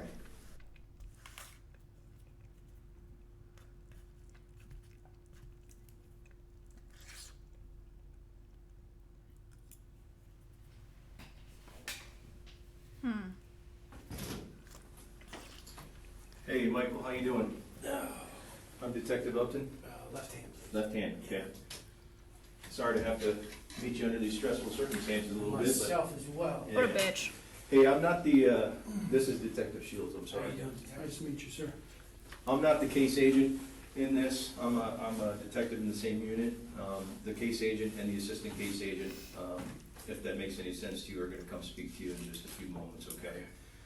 Of course, before any of us speak to you and try to go into any kind of details about anything or anything like that, I'd like to read you your rights. Are you familiar with your rights, Miranda rights? Okay. Okay. The reason we wanted to do that first, of course, we don't want to talk to you about anything. And again, the case agents are gonna come in here in just a few moments It's my understanding that your vehicle is still, It's not a problem. It's at the store. Right by my house, so Okay, that's fine. okay. We have it all cordoned off, it's safe and all that kind of stuff. Yeah, I'm not worried about that parking lot, really. Okay. I never have. That's my store. I go in there every day. You guys just live right around the corner? Right around the corner. Okay. Would you be willing to give us consent to go inside your vehicle and just for documentation purposes and, that kind of thing? Okay? Yeah. We'll be with you momentarily, okay? Yeah, no problem. It's gonna be two other guys, not quite as handsome as me, but they'll be in here in just a minute, okay? Don't let them hear that. I killed somebody. Hey, partner. Watch out. Hey, my name's George Moffett. This How you is doing? what you remember? Gentlemen.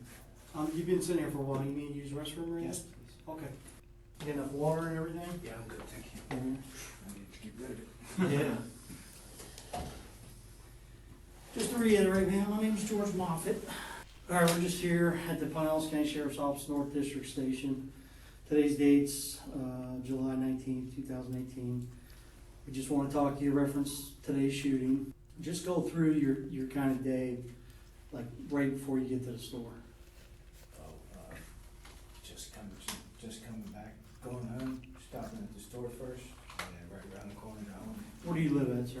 1116 Charles Street. Leak! Are you employed, sir? No, sir, retired. Okay. Good for you, man. Well, it never lasts. I wish I was Yeah, retired. it never lasts. I got to retire for about 13 years. You mind if I call you Michael? Yeah, Is that okay? Yeah, that's perfect. Okay, and you can call me George. So just walk through, you leave your house and you drive up to the store? No, I was coming back from the Wawa down on Missouri and Rosary to get some cash and head home, stop by the store, boom. Oh, okay. So you get to the store, tell me, kind of walk me through what happens. I park my car and that's my store. I'm there every day. This is the second time he has said this. It could be argued that he's already trying to give his version of events some form of reinforced vindication before he even states them. By it being his store and him being there every day, he is designating himself as some form of protector or guardian, thus characterizing his actions as pure and his logic behind them of pure intent. Plain and simple. And every day there's somebody pulled in the handicap spot there, just waiting on somebody. Okay. So I have a pet peeve about it. Sure. I, said, do you mind, moving? There's a spot next door and there's spots out front. I said, would you mind moving and waiting on somebody? And So there's plenty more spots and there's stuff. plenty more spots, yes. And she took that as an affront that I would speak to her that way. Started getting a little, yelling and then of So course. you walk up to her car? Actually, I was walking around it. Oh, okay. Okay, because I parked here, she's here. Okay. Okay, so I just checked for placards, plain and simple. And she inquired about what was going on. So, Okay. and that's when I told her, about the handicap spots. That's What did you tell her? I said, it's not very polite to park here when there's other people who need to. I'm use sure he it. was that She said, calm "Is it affecting you directly?" minutes I before he said, shot "Well, him. when all rolls in, yes, it will be. So, there's nothing, there was none of that between us at all. Okay. No, nothing. Just heated words, that's all. About Okay. how I was speaking to her, I guess. Okay. She said, what do I have to do to get my man? I said, well, what's gonna happen then? And a little more arguing back and forth, and I never saw what hit me from. She was the driver of the car? She was in the car, she was the Okay. only person in the car. All right. That I know of. You didn't see anybody else on the car? Tinted windows, almost dark, Okay. couldn't see through. All right. So you guys are talking? Yeah, exactly. She got in the car by this time. Okay. Garlic bread, garlic Okay. bread. And, Dun, dun, garlic bread. left side and thrown straight backwards in line with her car. Okay. So if you saw the two white ladder lines Mhm. next to the thing, that's where I was standing. Okay, so Leave I us up. went almost Leave us straight up. back after I got hit. What do you mean hit? I was 13 standing like months. this talking to her. Okay. I was hit from right here. The shoulder was pulled in front of me, and then I was, Oh, okay. and then All I right. hit the ground. Okay. Okay, I'm pretty Look sure. at my scrapey on my elbow. We'll get somebody to take pictures of all this. Yeah, I'm not worried about that too much, but I'm pretty sure I landed my wrist under my gun, actually. That's how I landed, because that's hurting like a son of a bitch now. So you landed on the pavement? Oh, yeah. Okay. I was Thank on you. the ground. So- From that time, I had to put hand down to get hand out from underneath. As I come out, I start drawing my weapon. As I start leveling off my weapon, he makes his next step towards me, and 21-foot rule. The so-called 21-foot rule stems from what is known as the Hey, Cooler thank you Drill, so a much. self-defense training Hello, exercise people. to prepare against a short-range knife or melee attack when armed only with a holstered handgun. The idea is that by the time an For individual watching determines a deadly threat, draws their documentary. firearm, and fires, the attacker will have already Go ahead, closed Brad. up to 21 feet in distance. This reinforces the idea that one should have their handgun drawn and ready to engage at a target if they're within that distance. Yet what Draca left out is that this training exercise puts a strong emphasis on the fact that the attacker must have a weapon in their hands. That is the key component if one is to use this rule as a justification to immediately engage with deadly force. I'm on the ground already. Right. Okay. It happened so fast, and that was that. Did he say anything to you? Negative. Not a word. Okay. Did you say anything to him? No.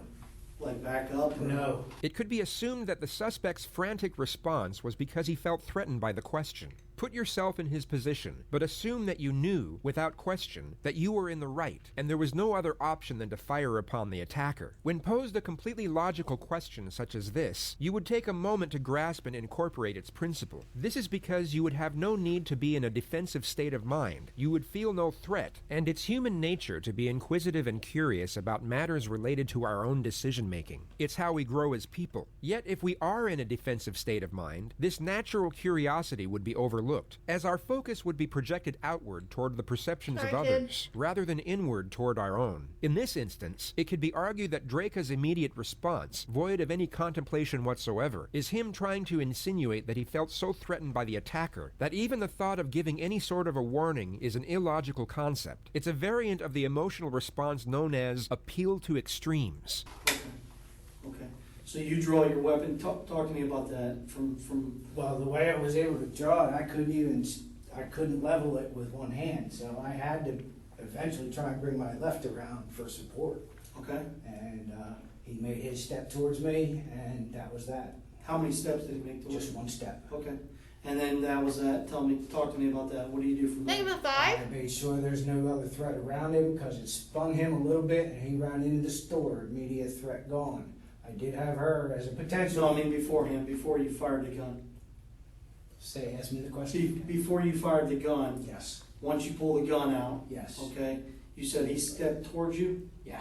Because He I don't made know one what more he step. Right. He made one more step towards me. And then what do you do? I didn't say a word. Gun Okay. was already out. Okay, what do you do? Fire my weapon. How many times do you fire the weapon? One time, sir. Okay. So you fire the weapon and then basically just scan? I ended up standing up, made sure all other threats were clear, reholstered my weapon. Okay. All right. So he didn't come back at you again or anything like Not that? after he left. Where did he go? Into the store. Okay. Did you strike him? No. No, I mean with a gun. No. I don't know. I Okay. assume so, yes, because there was an ambulance there. Okay. So you don't know if you hit him? I or not? know nothing, but I would assume so. Okay. All right. So what do you do? Talk me from there after you reholster your weapon. After I reholster my weapon, everything's clear. Somebody screaming about her kids. Somebody screaming about her kids. Somebody thought they were in the car. So I said everybody's inside, see if you can get her to unlock the car. Mhm. And that was it. All I remember is screaming about kids. Okay. What do you do from after you hear somebody talking about her kids and stuff? Everything's on. Well, I asked one person to go, see if she could unlock her car from the inside, and then I decided to extricate myself from the situation completely and just back to my vehicle and wait for you. So I took my firearm out, unloaded it, locked it, left it in the car. And What do you mean you locked it back? Yes. Okay. Unloaded it, locked it back, waited for you. Okay. Did you unload mag or anything like that? Or? No, God, Okay. no. Just All the right. one that was in the pipe. We're gonna kind of slow it down a little bit. You had multiple? Because I'm gonna be asking specific questions about the incident. And again, just like you were, just be truthful with me. Just because we got to kind of dot our I's and cross our T's, exactly what happened. I know you kind of went through it a little fast or whatever, so we're gonna just go back a little bit. Is that okay? Whatever you need All right. to, bro. Appreciate it. So you exit your vehicle, Mm. right? Like you always do, and you're getting ready to walk in the store. Yeah. And what do you see from there? No placard on the front of the car. 'Cause What- I have to walk by the car again. So you approach the vehicle? No, front of the vehicle, yeah. Okay. And your intention's on walking around the cars to look for placards? Always, yeah. Okay. What do you usually normally take pictures if there's, you know. Okay. You take pictures if you don't see no placards, or you take, okay. How do What? you normally look for placards? License plate, windshield, and front. You see if there's a front license plate or anything. When you approached the vehicle, did you make eye contact with the driver? I could see the driver, the windows were so dark. Okay. I didn't know anybody was in the car. Right. Truthfully. So her window wasn't rolled down? No, The no, driver's at the side? time, no. Okay. So you start walking around the car? Yeah, I walked from the front to the back and then just back up again. And Okay. I took no pictures. I just, would Sure. assume wanted to keep going, but then the window. I'd be came in. pissed He if someone states took that the pictures of me in my altercation place. started once the driver rolled down her window, yet the surveillance says I'm still otherwise. listening.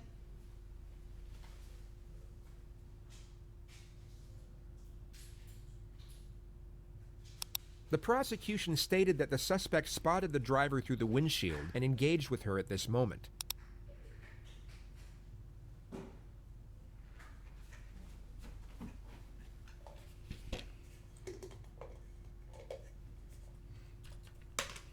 The window then comes down at this moment.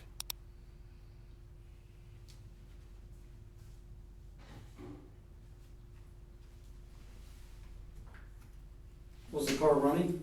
I couldn't tell. It's so quiet. Okay. These damn cars. It doesn't sound anything like mine, which is Alright. like. So then when you come back around, is the window rolled down at that point? No, or- only after I get back up in front and she, on my way into the store, and she asked me, So she rolls her window down? Yes, sir. Do you make verbal contact with her first, or did She made verbal contact with me first, and Well, I sir- explained what I did. She asked me what I was doing, of course. Okay, And- so she asked you what?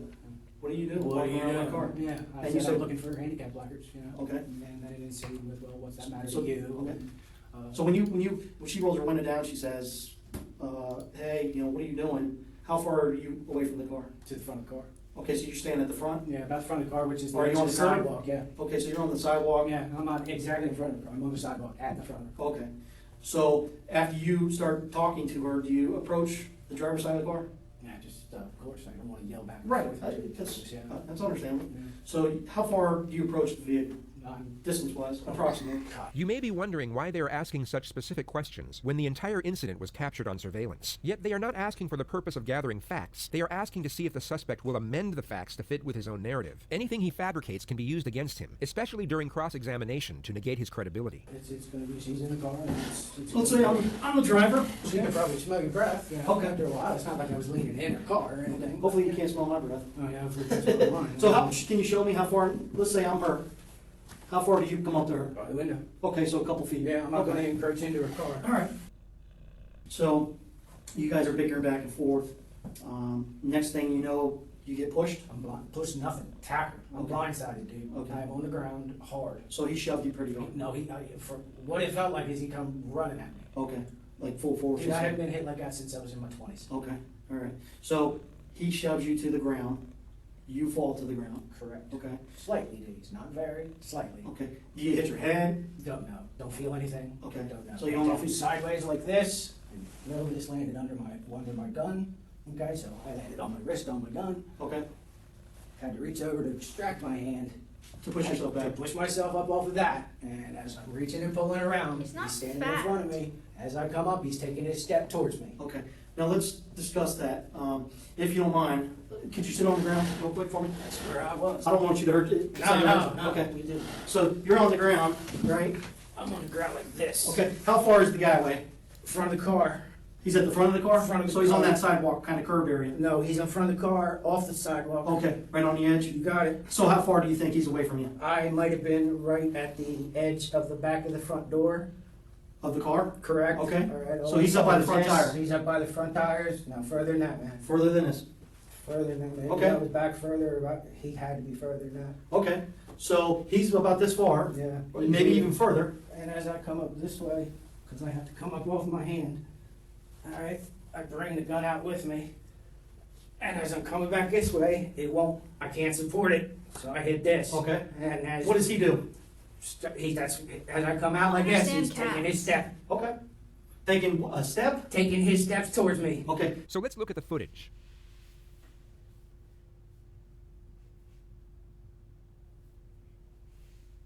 The suspect is shoved to the ground as he described.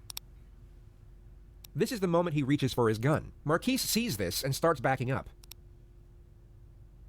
Marquise takes 3.5 steps back, and 2.5 seconds go by. Draca then fires his weapon. How close does he get to you before you fire the gun? Maybe to the front tire. So show me where. Tell me when to stop. Stop. Okay, so right here. Yeah. Okay. Was he charging after you? 2 steps running. Okay. Well, you're saying he was running? Well, it would have been running when we got out of behind the car. Okay. All right. Okay. Yeah, I don't want you to hurt yourself. What did you think then, Mike? Say again, What bud? did you think when that happened? I've never been in that situation ever. I thought kicks were coming. Okay. So you thought he was gonna? I thought kicks were coming, or at least he'd be on You top need- of you me. need No, help? I got it. Okay. Left arm's good. All right. So you're thinking he's gonna come kick you? I'm thinking he's coming to do the rest of it. Did you see him with a firearm? No, sir, I didn't see him with anything. Okay. What do you mean the rest of it?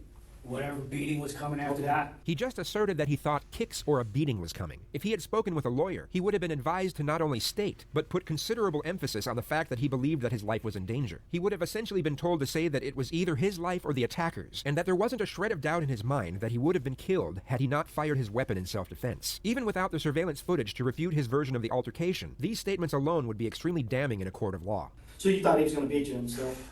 You're not kidding. Okay. All right. So If he can't hit me that hard to begin with from blindside from the get-go, what else should I expect? Okay, all right. So you're on the ground. You said he was running at you, but he only took like a step. He would have if he had cleared that and come around towards me again with Right. that second foot. Okay, so he only made one step. He barely made the second step before I pulled the trigger. Okay. What kind of gun you Glock 23. got? Okay. Why do you think the guy's gonna beat you? Because I just got blindsided out of nowhere. Why? What else would I think? Oh, I'm just asking. Just Yeah, I've never been in that situation before. First thing I think, if I'm getting hit like that, somebody coming at me for more. Okay. What did the female do at that point? The female just started screaming. Was she in the car or out of the car? Out of the car. Okay. She's screaming that you just shot him, or? I'm pretty sure, yeah. Okay, you just hear her screaming. Mhm. Okay. I'm not paying attention to her anymore because I moved away from her. She's not a threat to me anymore. Okay, all right. Let me ask you a question. You mentioned early that you asked Mustafa about video and stuff like that. Correct. That do you think the video would show him charging it or running It at you? should. Okay, There should be an angle right on that parking spot. okay. What happens if I told you that I looked at the video and in no time and point does he come running up towards you? He actually takes a step back. I would disagree. Okay, I'm just asking. Yeah, Okay, I would disagree in a heartbeat. okay, all right. So you said after he runs in the store and stuff like that. Why would I be checking your Did you see me get logs? hit? Oh, yeah, Where did absolutely. it come from? If you don't mind me asking, where did We'll you get come into all from? Yeah, that. we'll get We'll into bring it that. all for you. But did she walks around the vehicle, does she go anywhere? Do you see her go anywhere? She went to the front of the store. She was inside for a while. Then she got in and moved her car. Okay, so she came back outside the store. She did. Did you guys have any discussion? The only thing I said to her was somebody's trying to see if you've got keys for your children. Okay. Did, when the gentleman, before you fired the gun, did he make any threats towards you? I After never he heard a pushed you? word. Okay, so he didn't say, I'm gonna kick your ass? I never heard a word of anything. Let's kind of back up, because I'm just trying to understand. That's embarrassing.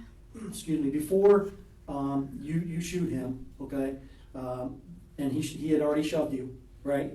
You said you thought he was going to come kick you and basically finish Have you the ever job. considered Yeah, if okay. you were a Did you hear him make racist? any statements? Negative. He never made a word. Okay, until like I I'm fired. coming to, I'm Never coming to said a finish? word until I fired, but then he never said a word when he dumped me either. Right, so you never said, what the No, hell, sir. dude? Okay, so you guys don't have any type of, I barely even saw the man. no, I mean, after he Oh, pushed no. you were on the ground, There's you're trying to get to your sidearm. no talks between LOL. Okay. Okay. You don't ask him, what the hell, Fair. dude? Why'd you push me? No, Yep. He doesn't make any statements, I'm gonna come kick your ass? negative. He Okay. didn't say a word to me. So he made no threats that he was gonna come finish his job? It was an assumption, definitely. Okay, so you just assumed he was gonna come do that? Any smart person would. Yeah, I mean, okay, I get it, I understand that. So, and then you shoot him, just one time, correct? One time, sir. Okay. Neutralize. And then That's he it. just neutralize it? Neutralize, and then that's it. There's no reason to What do you mean? Can you elaborate? What do you mean neutralize? Neutralize the immediate threat. Okay. And then that's it. No reason to go overboard anyway. Sure. Okay, I get it. And then he runs in. I shoot to save my own ass, and that's that. Okay. Do you understand that? I mean, does it ever go through your mind that when you're going up and talking to these people and informing them of them being parked in a handicapped spot, that they might not take that right? That this might go sideways a little bit? Well, sure, but that's why I take precautions as well. Like what kind of precautions? Well, I'm a very careful person, and I have a permit. He has just stated that he was fully aware beforehand that a serious altercation could have arisen from his actions, and then justified these actions on the grounds that he was carrying a weapon. He has essentially just tried to condone the provocation of a potential violent encounter because he was protected, showing no consideration for the safety and well-being of others. It could be argued that he gave no thought to the potential harm said provocation could cause anyone apart from himself. Okay. Do you think you'd go knock on these people's, or I shouldn't say knock on these people's Yeah, doors. I Do you think you'd go don't confront confront them? anyone Like, right to their face. It's approaching, so we use the term approach instead of confront. Okay, but it is up to the person who's in the car to actually confront. If you go up to somebody and approach them, they could take that as being confrontational. You can't really interpret how That they're would going to make take them it. confrontational. But if you go up to somebody and you approach them about being parked in a handicapped spot, do you think you'd be willing to do that and take that risk if you didn't take these precautions? Because you don't know how people are going to react. I've been carrying a gun most of my adult life, so I can't really answer that in a way that would satisfy you. Okay. You know Well, what I mean, would you approach these people if you didn't? Once again, I don't know. I would have to say yeah.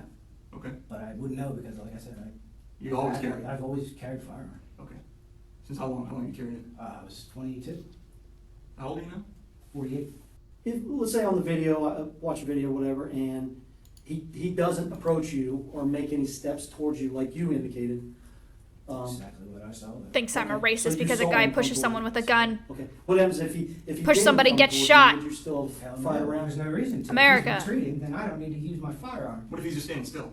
I still don't need to use my I firearm. didn't say you were a He has racist. I just said, have removed you a ever potentially strong considered? argument from a defense team. Upon reviewing If the you surveillance are a footage, the defense racist. could have asserted that the defendant was still in considerable fear If of his you life, haven't, even though the suspect was retreating. you This may. could have further asserted the argument that his actions were not the result of malignant say you were anger, but racist. rather the result of irrational fear. Did you see, when you saw this guy, after he pushed you, did you see anything on his face? Did you see any facial expressions or anything? like that? Negative. All No? I saw was a man trying to do me. What were his hands doing? Did you see that? I have no clue. Okay. Were you able to see him? Were you able to see the guy's hands? I didn't see his hands per se, and I didn't see his face at all. I don't know what he looks like. Could you see his legs, his feet, anything like that? I might have seen his legs. I know he was a black guy. That's it. Or Shut the maybe his fuck up, arms were Riz. short. Could you see anything he was doing? Stupid. Watching his feet, watching his hips. All right. So if he was standing still, you would have seen no reason to No, pull sir. that trigger. Okay. If he hadn't have twitched, I never would have pulled that But trigger. when that gun was out, did you make the decision to shoot when you pulled the gun out, or was that Negative. decision made afterwards? Negative decision I made as soon as he moved. Okay. Did you remember having time to think and process No things? time to think. But you As soon hadn't as made- that gun was out, the twitch goes. That's it. Okay. But you said you actually pulled the gun out before you made the decision to shoot, right? Well, I'm not pulling it out with the intention of pulling the trigger. Okay. Okay, if I come up on target and I need to shoot, I'm shooting. If you would have pulled that gun, between the time you pulled that gun, if you would have been on your back and you pulled that gun and you had it on him, if he would have been standing still, do you think that trigger would have gotten pulled? No. Did you have time to really look at him and tell that he was coming towards you? The feet said he was coming towards me, and Okay. so did the hips. What kind of twitch was it? The hip twitch. Right foot comes around this way, like he's going to come right past that car thing, and that was that. How much time do you think it was between when you pulled that gun out and when you I don't actually know. pulled the trigger? I don't know. How much time did it seem like to you? It seemed like a split second. Okay. All right, Michael. We'll be right back. So, we spoke before, I'm Detective Shields of the Sheriff's Office. We're here to do a buccal swab, which is a swabbing of your cheeks. If you consent to it, we're gonna go over a consent form here. These are our forensics technicians, forensic specialists that work here at the Sheriff's Office, and they're gonna get some overalls filtered. Michael, if you just stand up right here, I'll just take some overall photographs of you. I'm just gonna see, where were your injuries? You had one You can take right? the shirt. Yeah, you can take Now, the this shirt. is basically it as far as noticeable injuries. Everything else is just muscular and on the inside. Okay. So as far as the only visible one, that's it. What does that say in your tattoo? Madness and sadness. Her initials were SAD, mine are MADs. Oh, that's cool. That's an awful pair. Thank you, Michael. Sorry, man. You good on water and stuff like that? Okay. People were just here, so I've been. All right. Like, we just want to talk to you, kind of Imagine your kid's initials see what a sad. few things and go over a few things. Is Why that all would right? you do that? Just to go over, just kind of clarify things. Clarify away. So, in regards to the incident at the store, you had mentioned early on when I was talking to you about after he shoved you, okay, and you fell to the Shove ground. would be nothing. Well, I mean, A shove is somebody standing in front of somebody pushing their arms out straight. This felt like I was run at and tackled. okay, all right. So after he tackles you or whatever, in your words, you fall to the ground, correct? Very Okay, because I don't want to put words in your mouth. And then, you know, you're working on getting your firearm out because of what reason? I laid on it when I fell. Okay, but you're working on trying to get your firearm out. And drag it out from under me. For what reason though? If you had just been blindsided with no idea who was attacking you, would your firearm be out next move you made? Probably so. I mean, I don't That's know. exactly It's hard for me to make that. That's exactly It's an why. opinion. Okay. So No, I don't you think so. thought. That's in the training. Okay. When you looked up and you see him, what's going through your mind? What's going through my mind is he coming back at me again? Okay. To do what? What did you think he was going to do? Thinking he's going to finish what the hell he just started. Okay. And to you, Push me what again. do you mean? Kind of elaborate a little bit on the finishing. I have no clue because he didn't do anything. Right. I can't elaborate on something I don't know about. What do you think he was going to do? No clue. Come after me again. That's about it. What he would have done is just pure conjecture. All right. So did you think he was maybe going to get physical with you? Sure. Okay. In a fair fight, you think you can take him? Negative. I do not fight. Never have been a fighter. Never? Never. Ever? Ever. Alright. I didn't even fight in school. These statements were used by the prosecution to further assert his lack of consideration for the safety and well-being of others. As he stated earlier, he was aware that his decision to approach the vehicle could have resulted in an altercation, potentially a violent one. Yet he has just confirmed that he has no hand-to-hand fighting experience or training whatsoever, meaning that his boldness in the situation solely came from the fact that he was armed with a deadly weapon, thus making him highly inclined to using it when far less force would have sufficed. The prosecution essentially stated that he was willing to kill in order to prevent himself from getting moderately hurt in the situation that he initiated. Oh no! Finish your job. What do you mean? I'm just Whatever trying- he started. I have no clue what he started and what his end game was. Right. Okay. I didn't talk about that. So that makes me believe to myself I need a force multiplier because I don't know what's going on. What do you mean a force multiplier? What is that? Exactly what you know what a force multiplier is. No, sir, I don't. If I did, I don't. I really don't. Well, a force multiplier is a sidearm. Anything Okay. other than your hand. Okay. All right, I got you. A stick. Some type of A web. force multiplier. Okay. You know terminology that we Think of know. the 4 months? I learned it from do a lot of I reading learned it or- from the yeah. I seriously didn't know what that meant. And I just want to tell you this, you know, just to let you know, the gentleman you shot is deceased. Thank you for telling me. Nobody else would give me word on that. So, I did ask. okay. Thank you for telling me. You got any questions for me or anything? Other than the standard ground thing, and I did exactly what I thought I was supposed to be doing at that time, considering what was happening to myself. No, sir, I don't think I have anything else to say. Approximate Dude! time is about 2,200 hours. Interview will be concluded. Draco was released without charge as the investigation was ongoing, but was arrested 25 days later on August 13th and charged with a single count of manslaughter. During those 25 days, Draco was named as the accused aggressor in 4 prior road incidents ranging from 2012 to 2018, where he threatened drivers with a gun. 2 were male, 2 were female, including a young mother with 2 children in the car. He was interviewed by WTSP 18 days after his arrest. I just want you to tell me about yourself. Okay. I'm pretty much your normal, average, everyday person with average problems, I would suppose. Right. I don't know what everybody else's problems are, but you know, I've got money troubles. You know, we've got moving troubles. Right. But other than that, everything. Right. Take me back to, I'm going to call it that day. What kind of morning did you have July 19th? But were you working? Were you walking the dogs? Oh, yeah, you can't say that. I don't think this is really the right place to go into specifics about that day. Well, I wasn't talking about the actual incident of the shooting. I was just saying what your day was like. Cup of coffee, like Normal, everyday What up, day, cutie? really nothing that. saw the wife off to work. Yeah, nothing He does too have a surprising punchable out of face. any I'm other not like a. I would never Everybody punch involved somebody, with but this case, yeah, I a would lot get of what people you're involved saying. with this case have spoken out. Mhm. The sheriff has spoken out. The prosecution has spoken out. The McLaughlins have spoken out. Al Sharpton has spoken out. And we Yeah, felt Danny, that I it think was so. necessary Also, I think he was to saying hear it from like his the person perspective. at the center of this case. The McLaughlins have been very, You very break your hand if you punch somebody. hard and You want to bet? descriptive about you as a person. Is there something that Come to Austin. you could say to them that might give some clarity about who you are or how you feel? I really don't think this is the right place to talk to the family directly. Right. How many dogs Make do it a you have? stream event. And what kind are they? German Maya Shepherd. punches Fat King 72. It seems like face. this is striking a chord with you. Do you? Yeah, I don't miss my girls. Miss my girls. Mm. So, all of them. Yeah. Is there anything in your mind that would change now that you have a chance to look back? Is there anything you would change with what happened, how it happened? Is there anything that you would change, or I'm sure you had time to think Swear to about God. this. Sure. I've had plenty of time to think about it, but as far as changing anything as events, Right. is what you're... Right. I don't see... I really... No, not What off a the top of my head. Fucking People that idiot! come down to speak about the events Mm-hmm. and things of that nature, and they get the feeling that there might be a racial overtone Oh no, cutie. to this incident. No, there's almost no way of that. Almost number no one, my upbringing really Right. prevents that from coming out of me ever. My parents weren't that way. Right. You know, it was always try and get along with everybody. Green eggs and ham. You Right. know, everybody's different. And I grew up during desegregation, not segregation. Okay, so it's not like was sheltered from From other people. other cultures or Right. races. From a very young age. And my professionalism beyond that prevents me from saying stuff like that anyway. So I can look you in the eye right now and ask you, Yes. if you are a racist, what would be your answer? No. You do not hate black people. I do not hate anybody.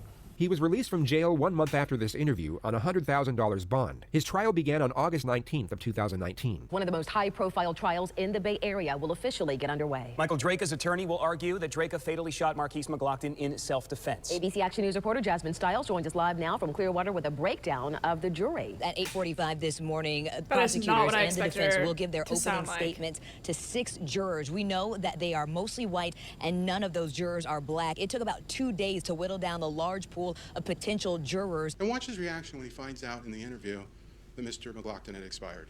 Oh, He's come not on. celebrating. He's not proud. He's not happy. He's just like, all That right. shows you that it wasn't his intention or his desire to take a human life. He did what he thought. What was he gonna be like? Fuck in the yeah. moment, Like, split-second timing, given that he was attacked.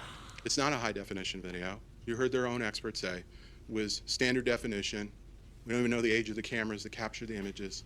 Clearly, it's not the best images. And we heard about this compression artifact. You're going to see that there's some wavy lines when you watch the video in the deliberation room. You're going to see this little jumping, little wavy lines over the shoulder of Mr. McLaughlin at one point, on the grill of one of the cars at one point. So it's not completely representative of what occurred. And it's certainly not high definition representative. Oh my Color seems to be God. off, very, very low color. You heard the store owner say Who cares? that Mr. Draca came in every day. He didn't know he carried a weapon. Mr. Draca never said, hey, I got a gun. I carry a firearm. Had no idea. And how did he describe Mr. Draca? He said he was always calm. And in this video interview, he's calm. Seems a little depressed, calm. He doesn't seem proud or excited or anything like that. Why? What? Very calm. Everyone that described him said he was calm, cooperative, a nice guy. He had no time to think. He had no time to analyze the situation. What a shit He lawyer. was attacked. He was blindsided. He says that. Listen to him Thank in his you. interview. Those clips the state didn't play to you. So I just hope that as you go back and deliberate on this extremely, fundamentally important constitutional issues, remember we live in America.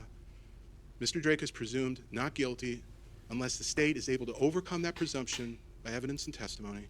We respectfully submit to you that that has not occurred in this case. He reminds me of that Trump a there is little reasonable bit. doubt. Not Common because sense he's tells you that. racist, You know how but divisive because this case is. he's so Mr. Draca did what he thought was necessary innately to terminate a confident. threat, a clear threat But against the his things life. that he's And as I saying said, is when you like, go back and talk about it, ask What? yourself, if Mr. Draca hadn't pulled the gun and fired, what would have happened to Mr. Draca?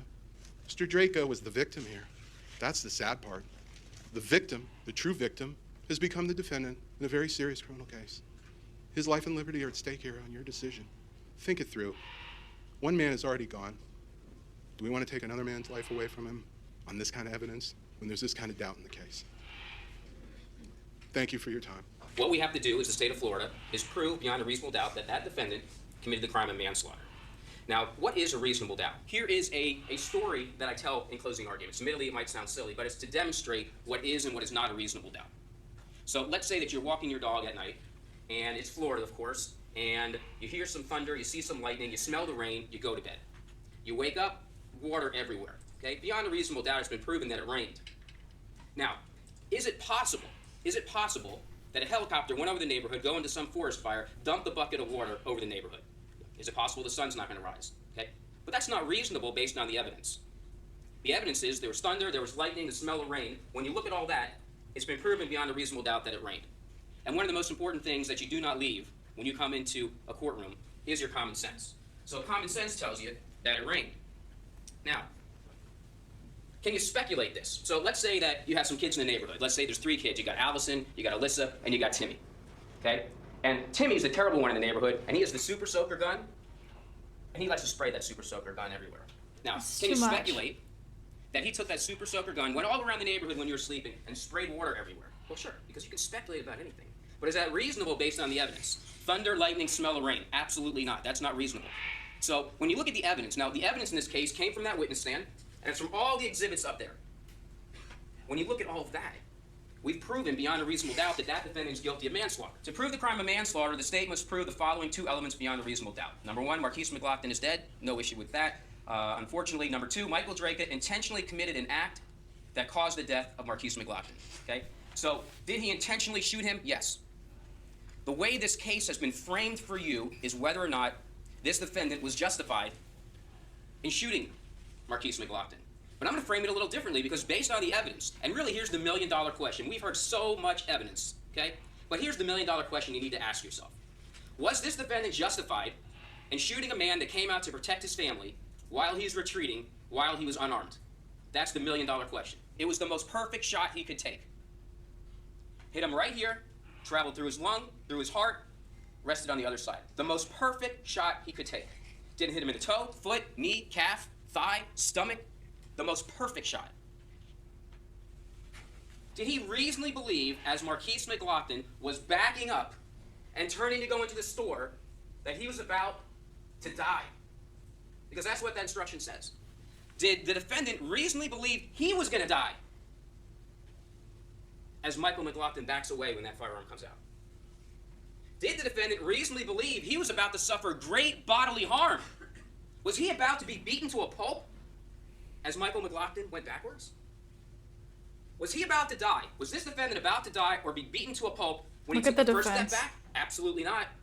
What about the second step back? Absolutely not. He's getting farther back. What about the third step back? Absolutely not. What about when he turns to go to the store? Absolutely not. And when you look at those still photographs, you'll see that Michael McLaughlin's foot is facing where he wants to go. And the only reason his eyes are on that defendant is because he's looking at the firearm that's about to kill him. His entire body is saying, I give up, I'm leaving. And pay attention to this, which I'm sure you already have. When the defendant's on the ground, you could see both Robert Castelli and Michael McLaughlin start to move before the gun comes out. They both simultaneously recognize that he's pulling a firearm. And before that gun is even out, Michael McLaughlin is retreating. Watch the video, you'll see it. And when the gun's out, he's in full retreat, and he can't go back any farther because that car's there, and that's when he takes his turn to go to the store. That's exactly what you see on the video. Michael McLaughlin is reacting perfectly to what happened. Now, can you argue that the defendant could have pulled out that firearm? Absolutely. We could even say that he was justified in pulling the gun. But that was it. There was no reason for him to shoot and kill Michael McLaughlin. It was over when that gun came out. So arguably, was he right in pulling the gun out? Sure, but could he have killed him? No, because he wasn't about to die. He's holding a firearm. He's holding the weapon that ends the whole thing. How could he reasonably believe he was about to die? He didn't. That's why it's not justifiable use of deadly force. You know what Marquise McLaughlin's guilty of? He's guilty of loving and trying to protect his family. And he died because of it. The defendant is guilty of manslaughter. Thank you. State of Florida versus Michael Draka, case number 1809851. Much more well done than the defense's, to be honest. As the charge of manslaughter, we the jury find as follows as to the defendant in this case. The defendant is guilty of manslaughter as charged. Yo. Michael Draka's sentencing date is set for October 10th, 2019. The prosecution have asked for the maximum sentence of 30 years in prison. 30 years?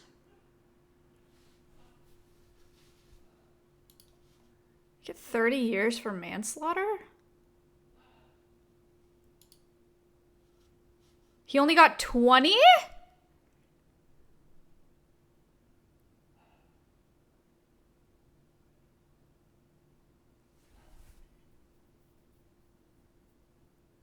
Too much.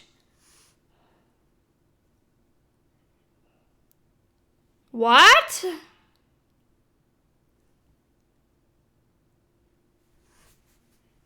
All right, well. Do do do do do do. Bah. Wah wah wah wah wah wah. I could keep streaming, but I can't because I have to go do other things, unfortunately. I'm gonna host Mia because she came in my chat yesterday and was very nice.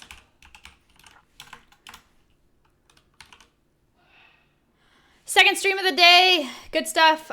Tomorrow I take Ori to the vet very, very early to get his eye checked out, see if he still has vision in that eye. But I will see you on Friday at 2 p.m. CT for the Conservation Cast.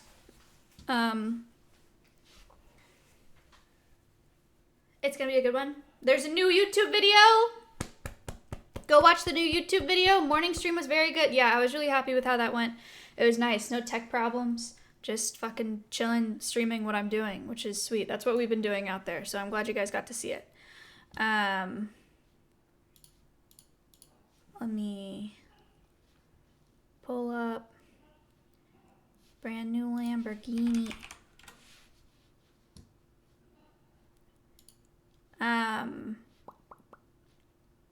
We're talking to Simon Morgan on Saturday or on Friday at 2 p.m. CT. He is in South Africa, so there's that time difference there. It'll be evening for him, I believe, and he is a part of Wildlife Act. Saving Africa's endangered wildlife through informed, impact-driven projects, enabling broad-scale biodiversity conservation. So, pretty cool. No cringe tomorrow. No cringe in the kitchen tomorrow because I have to go drop off. I have to take Ori to San Antonio, so I will not be back by 11. I probably won't be back by, like, I might be back in the evening. I don't know. But, Cringe in the Kitchen, next one on Monday after that, so. See you guys on Friday. Thanks for watching. Bye.